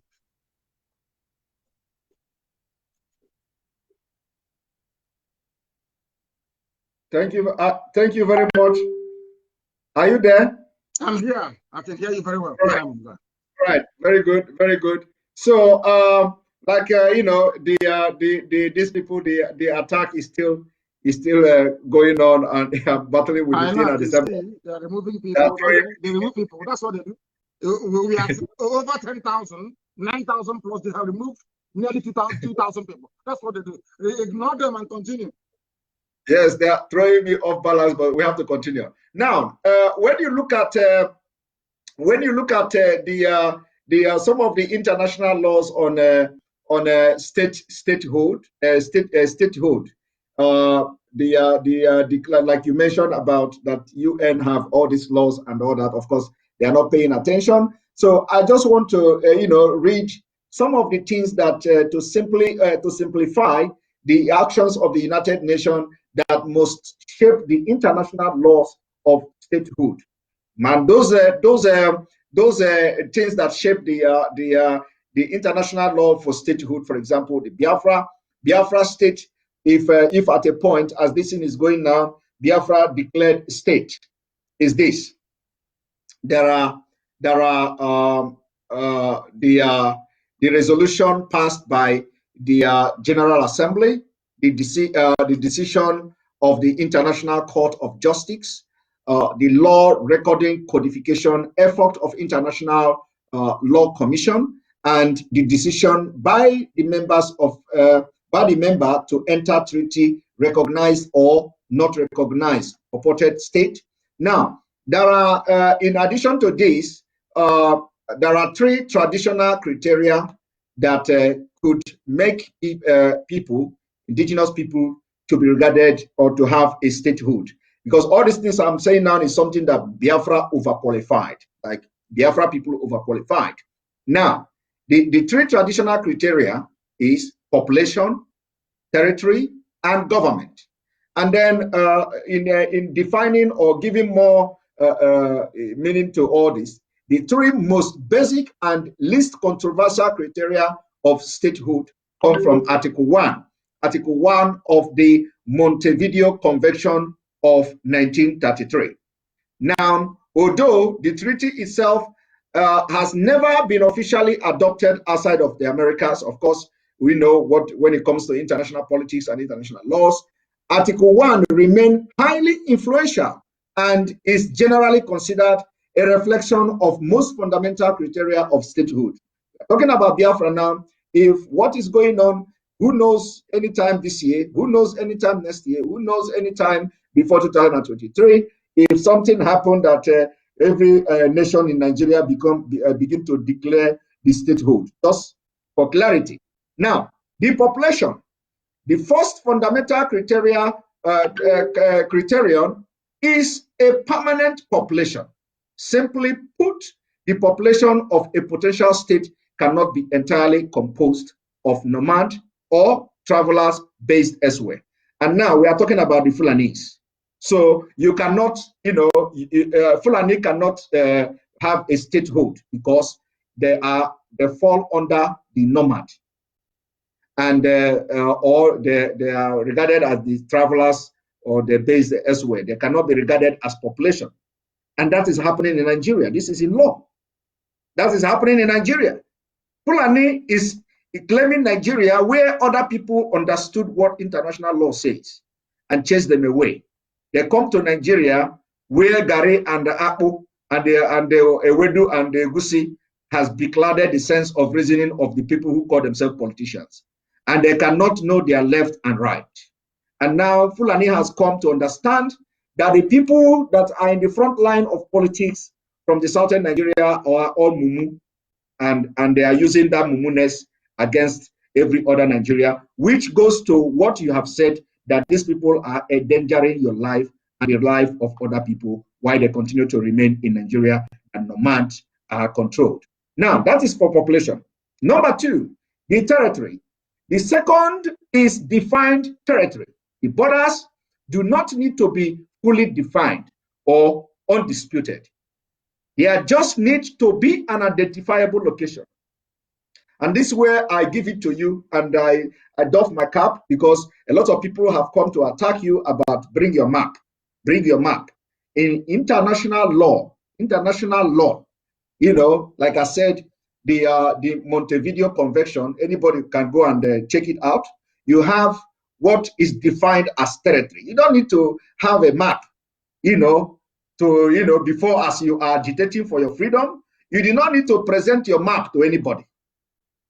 At the point where we are now, the question shouldn't be where is your map. So some people are actually misleading a lot of people into putting more effort and emphasis on what is map. But rather, the law says there just needs to be an identifiable location. And you have done this in several of your broadcasts, mentioning where you think Biafra should start from and where it should end. That's exactly in conformity with what this law says. Then another thing is, number 3 is government. I'm not asking you a question. I'm just backing up with what you've said. The third is an effective independent government with the capacity to enter into relation with other states. This is the trickiest of the 3 elaborated. Of course, this you have also done very perfectly and excellently well. For those who are looking for what is, how the Biafra government is going to be and all that, you have actually set an example, you have actually set a pace, and actually form 2 parts in this Montevideo Convention, but essentially require states to have structured, legally independent administration that control at least some of its claimed territory and population. Some additional points to note are: a state does not have to have actual diplomatic relation. It could be under diplomatic boycott. It just needs to have capacity to have them. I believe, with what is going on now in Nigeria, we are going to come to this point of this Montevideo Convention.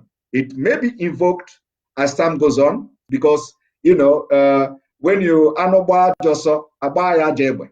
So, and I believe that other parts of Nigeria will also, without even knowing it, adopt this Montevideo Convention. Now, having said this, the Nigeria we see today, and the way the federal government of the Nigeria are backing terrorists openly, without even hiding it. They are backing the terrorists openly, supporting them, romancing with them, having meeting with them, and not only that, they are supporting them. The Sultan of Sokoto, who they regard as the traditional ruler of Nigeria, he is the chairman of board of trustee of Mayete Allah. Of course. Mayete Allah has come publicly to take responsibility of the terrorist attack against southern Nigeria. Now, in addition to this, the person that is parading himself as a president in Nigeria is a board member of this terrorist group that have been ranked number 4 deadliest terrorist group in the world. People are not paying attention to this. And when they are killing people, the Minister of Information, who happened to fall into the territory that was conquered in a Kwara state, now come to say, we are not going to treat terrorists the same way we will treat those who want to get their freedom from Nigeria. That is the most absurd thing I have ever had in my life. I know you have addressed this particular comment coming from the liar Mohammed, from Kwara State.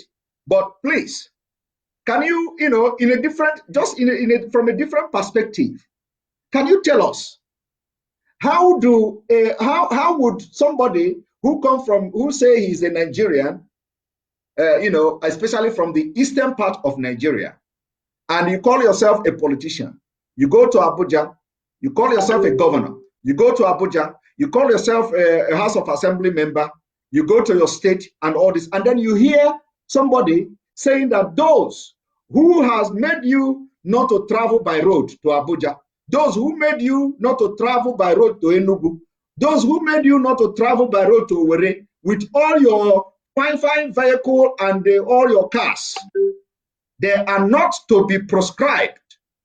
Rather, the people who say you should have your freedom are being proscribed. In Nigeria, where you actually have state judiciary, that you can actually go and approach the state judiciary and order them to de-proscribe IPOB.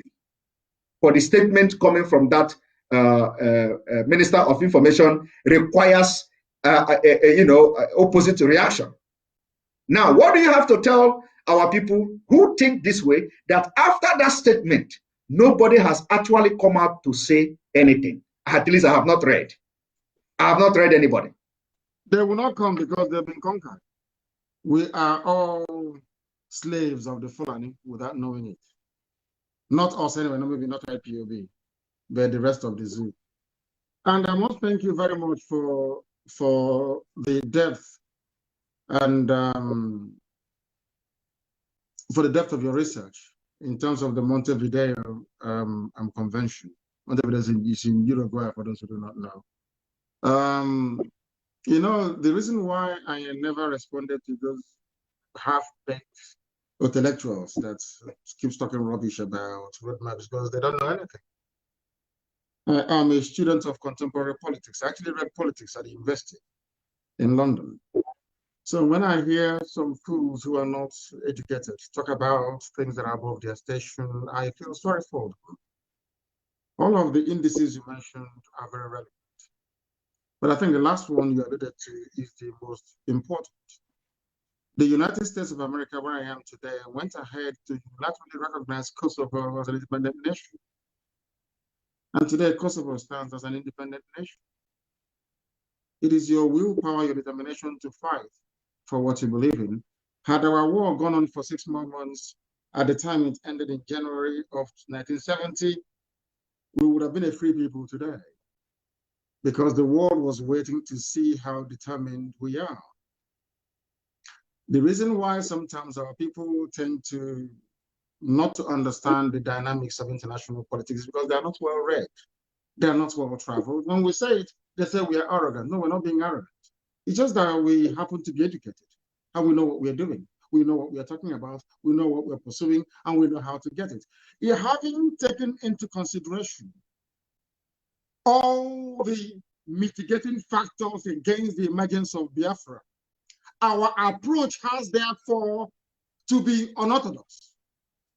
If you adopt the orthodox approach to state creation, you are bound to fail. They will ask you, oh, but you are in a democracy.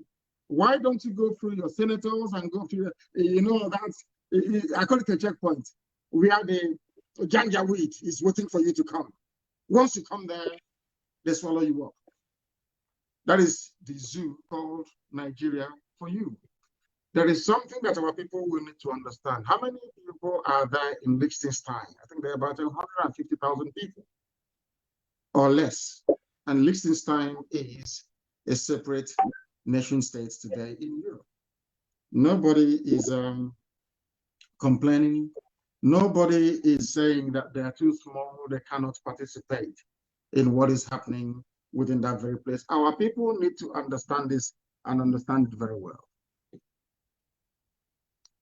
That our march towards freedom is multifaceted. The approach we are adopting is multifaceted. We approach it from different angles and dimensions to deliver one result, which is freedom.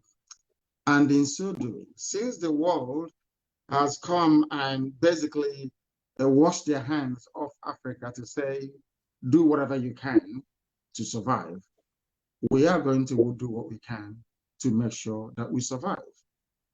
If I understand our situation very, very clearly, is that our people need to remain very, very strong and resolute. Very strong and resolute. A white man have always defeated black people with one thing: mental strength and resilience. When they were trying to go to the moon, the rockets blew up. The scientists at NASA, most people died in the process of trying to place a man in orbit. But it didn't stop them. They were not deterred. They continued. Where you have superstition, you replace it with practical things. And that is what we have done and will continue to do until we understand all the internal dynamics of how a zoo functions. In the case of Nigeria, we know it very well. But one thing our enemies did was to underestimate us, which is a very good thing. I love the way they underestimated our resolve, our resilience, our determination, our intellect, our knowledge, our know-how. I love it. That is why we are where we are today. If you're thinking or hoping that one day you would wake up and things will be better in Nigeria, then you're the worst fool alive. Things can never be better.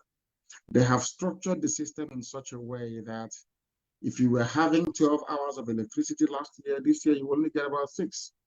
Despite all the so-called investments, despite all the money they have pumped into each and every supposedly viable sector that is not viable. When I talk about the issues concerning Nigeria as a whole, what I'm doing now is to approach your question from a very holistic perspective. When you look at the issue of Nigeria and how hopeless it is, you don't need to look any further than the only thing that they produce naturally without any sweat or effort, which is crude oil and gas. Even that crude oil and gas, they cannot refine into petrol despite the presence of 4 state-of-the-art refineries. Instead, they gave license to a Fulani man to go and build his own special refinery. That means that all of us are slaves already, without knowing it. Until we realize, until the Oduduwa wake up one morning to say that the best way we can defeat these people is by the East and the West being together. The Yoruba and the Igbo, so to speak, Biafra and Oduduwa, must be together in order to defeat this, because Fulani people, they have one thing that we do not have. They have a godfather who is a member, who is one of the 5 permanent members at the United Nations Security Council, in this case, the United Kingdom.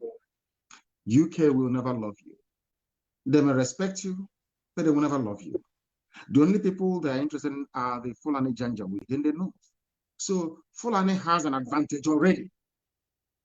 Therefore, the only way for us to counter them is through our resilience, our stubbornness, our determination, our never say die attitude, and our ability to work with our closest neighbors, in this case, the Oduduwa, to stand strong and to say enough is enough. If we allow what is happening today to continue to happen, I'm afraid we'll be having these discussions, and what we'll be saying is the number of people who have been killed, where the burials are taking place, because only us will talk about it. No major media in the world will. You don't have $30 billion. That's what the Fulanis have. Over $30 billion to lobby, to make sure that CNN doesn't do anything about your plight, to make sure that the BBC doesn't. And on top of this 30 billion war chest is their own girl who is at the UN lobbying on their behalf. And on top of that, you have Britain. Our work is cut out. But I do believe very strongly, and without any provocation, that we are going to triumph and prevail in the end. Because the God we serve is the Almighty God in heaven and not man. And if his words are to come true, which he has done across the ages, then Biafra is coming and nothing is going to stop it. Thank you. Thank you very much. Thank you very much, Hamadike. A lot of people are saying that my question is too long, and they don't know that most of the things I'm just, backing up what you have said already with evidence, within international law. I like what you did with Montevideo Convention. Anybody now asking you about roadmap, simply give them the link of Montevideo Convention in 1933. Go there and see it. That is the roadmap. Exactly. I thank you for that. Some of them call themselves lawyers and all that, deceiving people everywhere. Anyway, now the next thing I want to ask you is that when you look at the ESN, the Eastern Security Network, a lot of people are saying that, oh, now you have 4 militant Now, after this, now the militant is going to turn this and turn that. Of course, I want you to explain this in a different perspective, from a different perspective, looking at the difference. What we have in the ESN is completely different from anything you can see from anywhere in Africa. Yes, It's completely ESN is there to make sure that our land is not taken over by the Fulani Janjaweed. That's all. In the process, if you happen, because for Fulani to get land in your village, they must have an agent. They must have an Igwe or PG that will show them the land or sign contracts with them. Or in most cases, you have a political errand boy in Abuja, probably making his master very happy. Some of these people that forgot their boxer shorts in one hotel or the other over there after meeting an Alhaji, one of these people may bring them back into your village. Those people are also our enemies. So we are not only pursuing the Fulani Janjaweed, we are also pursuing those who are giving land to them so that they understand that what they are doing is intolerable and cannot be condoned. That's exactly what we are doing. And we cannot go outside that very limit. Never, ever, ever. But if you connive with the police, connive with the army to attack any formation of ESN or any IPOB member undertaking the work of state, then you are inviting our wrath upon your head, because we will not forgive nor forget. It's as simple as that. If we put up a poster to say no grazing, you bring it down, you're asking for trouble. If people are going about putting up posters and you attack them, you're asking for trouble. Because, of course, we understand that some people were fathered by the Fulani Janjaweed during the war. We understand all of that. They gave birth to rubbish. We know that. But what we are saying is that what ESN is doing is to protect our land and to serve the people. It is not there to do anything else. That is why we are not in the townships. We are not going to do police for them. But where our lives are threatened, ESN is there. We are here to protect the lives of our people and to make sure that Biafra is restored. Nothing more, nothing less. We are not going to build that with brutality and senseless thuggery. It's not going to happen. Because we are also, and don't mind you, all of these people, they have sworn to defend Biafra. That is what they are there for. It's not going to change. Now, Hamadike, looking at what is going on in Nigeria now, we know that the government of Nigeria, the zoo, is accomplished in this whole jihad attack, in this whole terrorist attack. They are accomplished. Now, what assurance will you give the people of Biafra who have become helpless, if not for the emergence of IPOB, if not for the emergence of the ESN just last year? You can imagine what would have been happening now if we are experiencing what the people are experiencing in Yoruba land, where the Fulani, they gave Fulani ultimatum, and then after the ultimatum, the Fulani come to say they own the forest in Yoruba land. Now, what assurance are you giving our people of Biafra that any attack coming from Fulani will be resisted and won? They should know that, because we know that the Nigerian state is an accomplice to what is going on, because there is no president. Nigeria has no president. Buhari is dead. Everybody knows that. Even a fool knows that very well. That is why Garba can come out and tell you that anything I say or Premier Adesina says, you should regard it as if the president is the one speaking. In the height of this mayhem, slaughter, insecurity, the person you say is your president is nowhere to be found. The first lady is nowhere to be found. Because I think she took my advice and went with the young man to Dubai, where they're having fun. Who knows? I think she's over 50 now. I don't think she can get pregnant again or not. Having fun. If not, in the next 9 months, you hear that Aisha has given birth to a bouncing baby boy, baby girl. But she's having fun in Dubai with her boyfriend, wearing Buhari masks, deceiving people, those that claim they went to school. Where is your first lady? I'm saying this in line with I want people to understand that not only is the government of the zoo, the Janjaweed government, complicit in what is going in the terrorism. They brought in terrorism into Nigeria. Fulani, deliberately. Not by a few individuals, not like my casino. This is the government themselves. Answer Rock brought in terrorism into Nigeria. Where is Aisha? First lady, where is she? I feel sorry for Black people. Let me tell you one thing. What is happening in Yoruba land cannot. They know who we are now. Britain must have told them that these people are not cases, though. Don't try them anyhow. And as I've said, they want to do two things: subdue the Yoruba with the force of terrorists and then come against us with the might of their army. That is the reason why BBC is voting for them. That is why a whole BBC left their job to be advertising where you can get application form to join the Nigerian army. What other, I tweeted it a few hours ago. What other proof do you need that Britain is the one, they are the ones running the show? BBC advertising where you can get form to join army because they know they do not have the population to fight us. Let me tell you one thing people don't know. They do not have the population to fight us. They know that very well. If we do the war rises up at the same time as well as Biafra, they cannot defeat us. They know that. Now they're asking for people to join the army.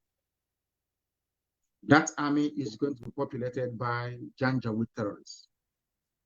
They will try us. They will come.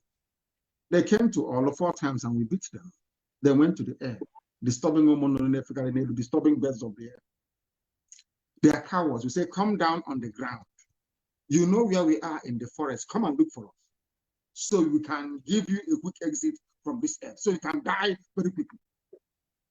How did this then? The townships killing people. What is happening in Yoruba land cannot happen in the East. It cannot happen. Britain killed us with one thing: air, land, and sea blockade. Now we manufacture what we use. So how can you defeat us? Are you waiting for telling the world, don't sell arms to them like before? You think we are stupid? No, of course not. What we use, we manufacture. If you want to know how effective it is, ask the zoo army, they will tell you. So they understand. Very soon, we will switch into a suicide mode. We have not come to that yet, but they keep pushing us. Very soon. I told them before, for one suicide bomber you have in Boko Haram, I will give you 10 in Biafra land when the time comes if you provoke us. We are getting there very soon. And what I'm saying, I say it openly. Openly, so that the world can hear. Because we have written to them. We have complained to them. We have petitioned them. Everybody, are you telling me the world doesn't know that Fulani brought in terrorism? Are you telling me that the CIA doesn't know? Are you telling me that Mossad doesn't know? Are you telling me that MI5 doesn't know? That it was the Fulani brought in terrorism? Is that what you're telling me? Are you telling me that they do not know what is going on? They know, but their consideration is oil. Because let me give you an example. When you want to rise up from the USA to complain about Nigeria and what is happening there, Halliburton, I'm here in Texas. They are here. That's the headquarters. They'll pick up the phone and they will call you and say, leave those monkeys, leave. Remember, President Trump said it, that his friends are making ridiculous money out of Africa. What he meant is that they're making that money because Africans are stupid. He said it when he got it, that his friends are making so much out of our stupidity. The world knows that Fulani wants to take over Nigeria. They know that very well. They know about all the massacres happening. Al Jazeera interviewed the late Buhari, that was in 2016, and asked him, and said to him, look at National High School, Aba. People were being shot. In fact, they removed that woman from Al Jazeera after the interview. She was removed from Al Jazeera. Look at people being shot dead by army and police at National High School, Aba. Nothing happened. And because nothing happened, in fact, it's also with the Shia. Before our eyes, the world saw the clip of army people kneeling down and firing at civilians. Had the same thing happened in China, you will hear them, all America will be writing the Tiananmen massacre. What happened with the Shia was worse than what happened in Tiananmen massacre in Beijing. Not one single news outlet in the world carried it because Britain asked them not to. That gave them the impetus to go to Aba National High School to kill to go to war, they kill. And you know how life is.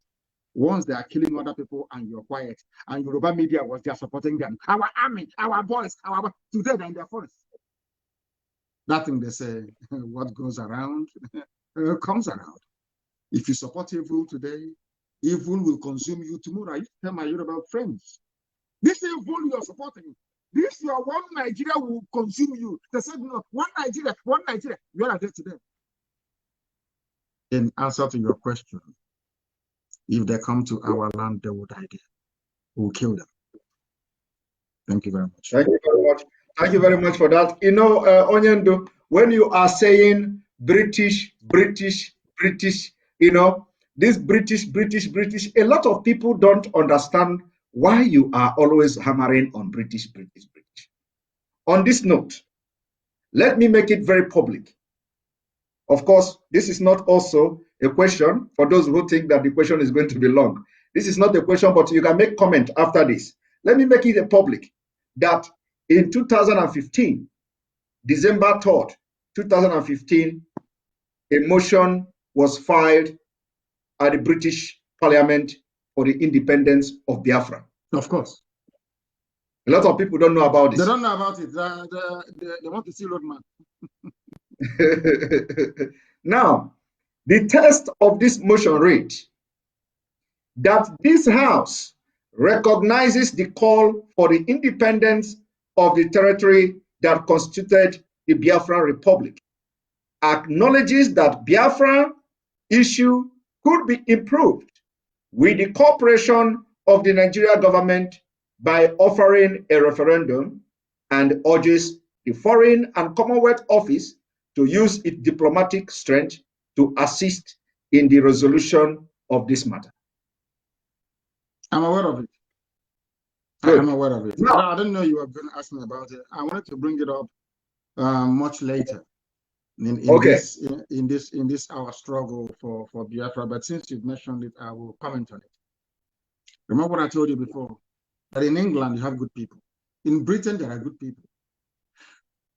It was Britain that was at the forefront of slavery, and yet it was Britain through their courts that banned, or should I say, that abolished slavery.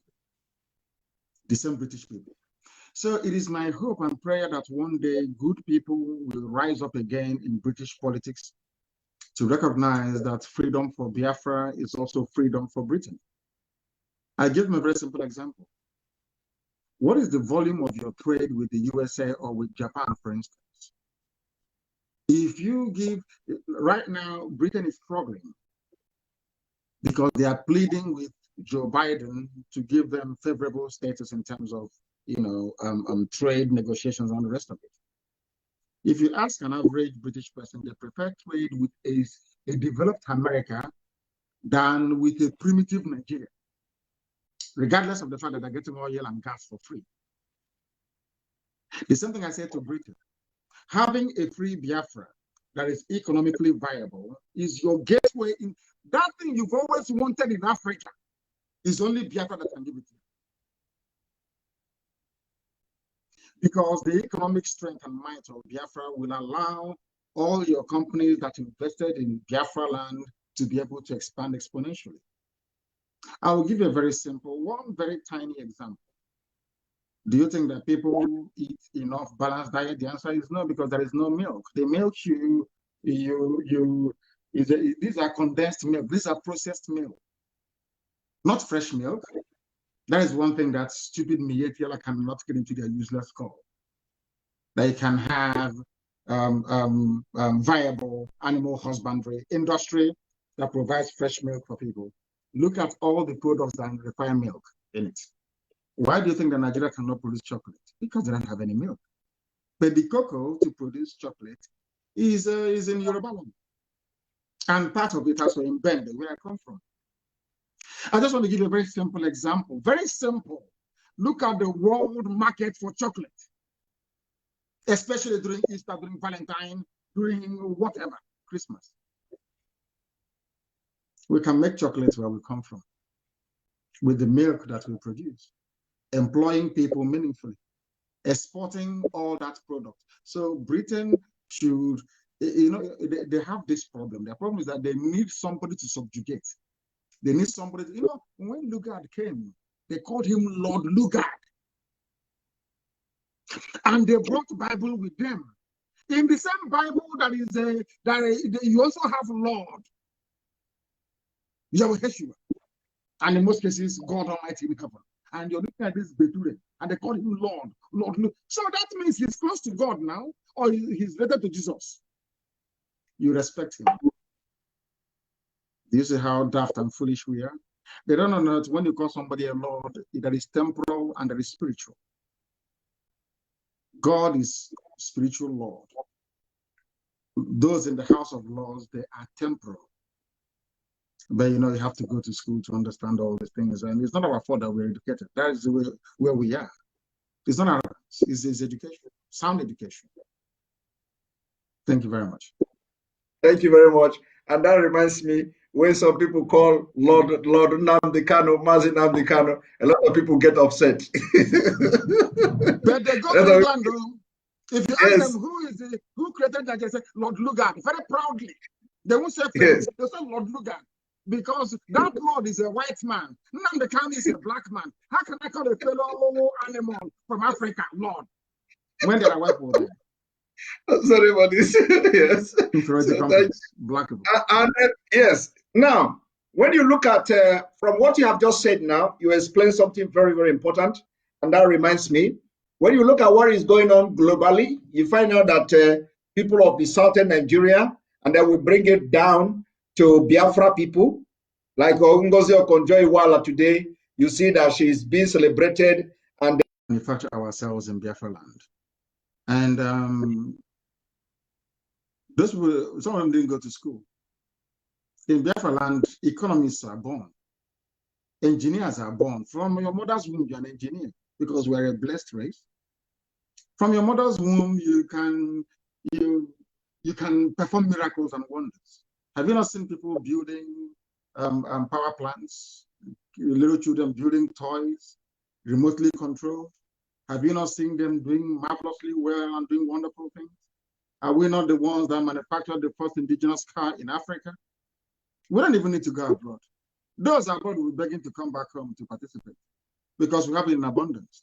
It's about harnessing the potentials of these people and bringing to the fore. We are not going to suffer what other Black people suffer from in Africa. If you are better than me at doing something, I will concede to you. I will step down and you will take over because you will do it better than I can. That is the mentality we're going to go into Biafra with. Everybody will be accommodated. But those who are excellent, it doesn't matter. I'm not going to say, oh, because Emeka, my child, is not as brilliant as your own. Because of that, your child will not climb. It has to be my own. God forbid. Excellence. We are going to celebrate excellence. We are going to reward those that serve their nation. Not noisemakers, not empty barrels, not criminals and vandals, no, heaven forbid. And above all, there will be no police carrying guns on the street. So you can think properly. People don't understand this. In Biafra land, you can live your life. Unless we are at war, you cannot see a soldier on the streets. So you can think properly. Because we've been traumatized by this. They have dealt with us. So we are going to build a novel country. Britain knows this. Listen, Britain, they know this. They don't want Biafra to come because they know that Biafra will put every other person to shame. That's why they don't want it. If not, give us Biafra now. Give it to us. Okay, say it to us. Give us Biafra for 5 years. If it's not viable, you go back to Nigeria. They know what we can do. That's what I want to say. We have abundance of time. Did you train as a journalist? No. Then that answers the question. We don't need anybody. We welcome those from outside, though. No problem. Some of them said if Biafra were to come today, some of them will leave their things here and follow me, and they will go back home. They will come. We are going to accommodate them. But because you speak English in a particular way, it doesn't mean you're intelligent. Doesn't mean you're. We have seen all this nonsense now. Those that spoil Nigeria, They are those speaking wrong grammar, isn't it? Those speaking too much grammar. They're the ones that ruin life for everybody else. So if they can come, we can accommodate them. But in Biafra land, in Ezurok, everything is complete. Thank you. Thank you very much. And I know that you are very, very tired, because they are, first of all, the attack on this whole thing before we start almost threw me off balance. I never expected it, honestly. But thank God we managed to have come this far. One thing I'm going to ask you, I think it's going to be the last question before I will allow you to rest, because you have been on this journey for a very long time and every day on the phone and all that. So I'm going to ask you one last question. The question is this: if, from what I've just read now about the motion for Biafra independence at the UK Parliament, yes, the wording is that the Office of the Commonwealth must make sure they use their diplomatic power and ties to compel, though they did not use the word compel, but to compel Nigeria government to organize referendum for a possible freedom of Biafra.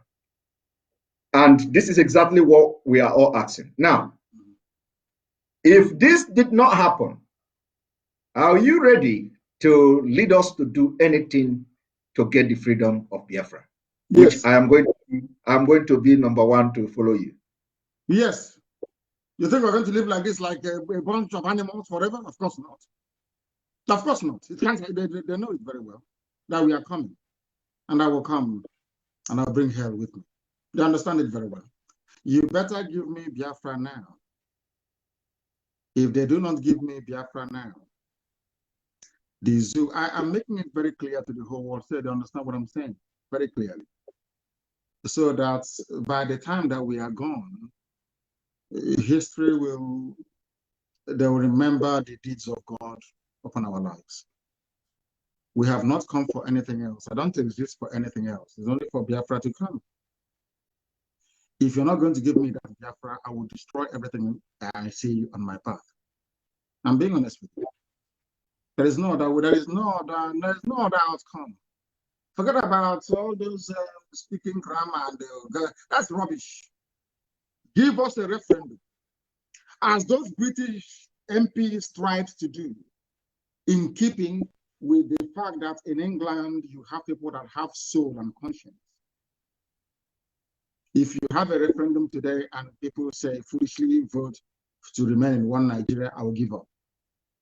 But that's where we're going to, and nothing. You know where we are now. Do you think we are going to drop our guns now? Is that what you think? Are we going to drop it now? No. No way. You must negotiate. And that is going to be a referendum. They understand it. Or else we give them hell. And they know it. If Boko Haram, a bunch of idiots that didn't go to school, can give you a tough time, imagine people who are educated and all over the world. But as you know, with Pharaoh, their ears will be blocked. They'll be doing their janja with some. They will think, oh, we have Ohaneze, we have George Obiozor, we have the likes of Hope, we shall prevail. But you'll hear their stories soon as well. We're not going back. We have come to die for what we believe. Thank you very much for having me, Simon. And continue your good work. And don't allow Satan to get into you. Don't. Never, never. Thank you very much, Ohamadike. DK Anakbogunanya. Greetings from people from Canada. Greetings from people from Australia. Greetings from people from almost all European countries. As I am talking with you, you will notice that my face has been on the, I'm reading messages. People are sending messages. Yes. Everybody from different parts of the world telling me to greet you.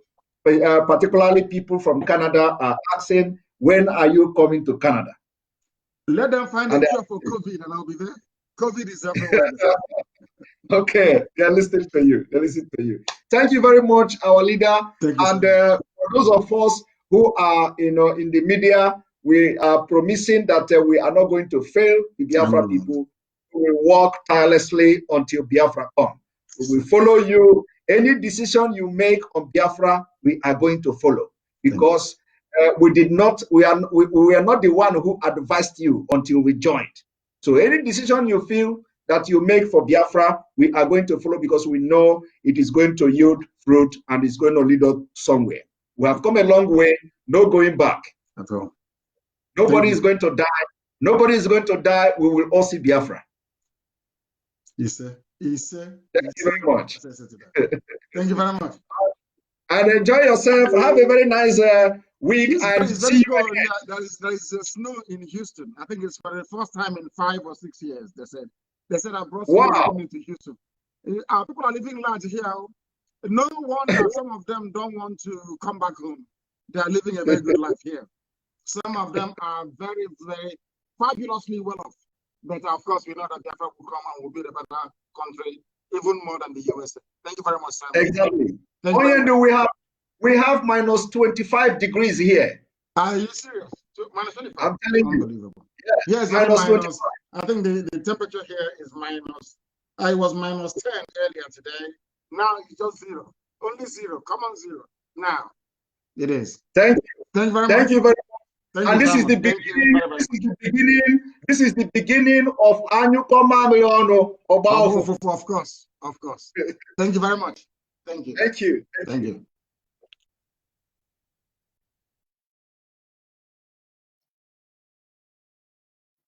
All right. Thank you all for being part of this program. As you can see, we were under very heavy attack.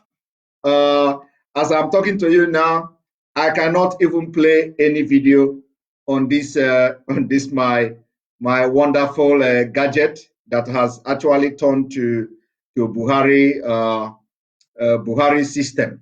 So thank you all for being part of this program. We're going to go now, but by tomorrow, we are going to start our normal broadcast, where we may be touching some of the issues we discussed today, and I'm going to be bringing all the evidences that some of the things we have talked. I'm going to bring them to you to see, because now I cannot, I cannot even show anything on the screen. Everything is frozen. Everything is frozen. Everything is completely frozen. So tomorrow I'm going to bring the evidences, and we are going to talk more on this. This is the beginning. Remember, we are going to our destination, which is Biafra. No going back. The game has just begun. God bless Biafra. May God bless Oduduwa. May God bless the Middle Belt. May God bless RAY if they are going to accept my prayer. May God bless IPOB worldwide. May God bless Mazin Amdekano. May God bless all the people that are agitating for Biafra. May God bless our Oduduwa brothers. May God bless Sunday Igboho, who have taken it upon himself to liberate Yoruba people. May God bless anybody coming out from Yoruba land to support the struggle. God bless you who are always watch, share our videos to make sure that people are liberated and the Biafra struggle is going very, very far. Thank you very much. May God bless you. Good night.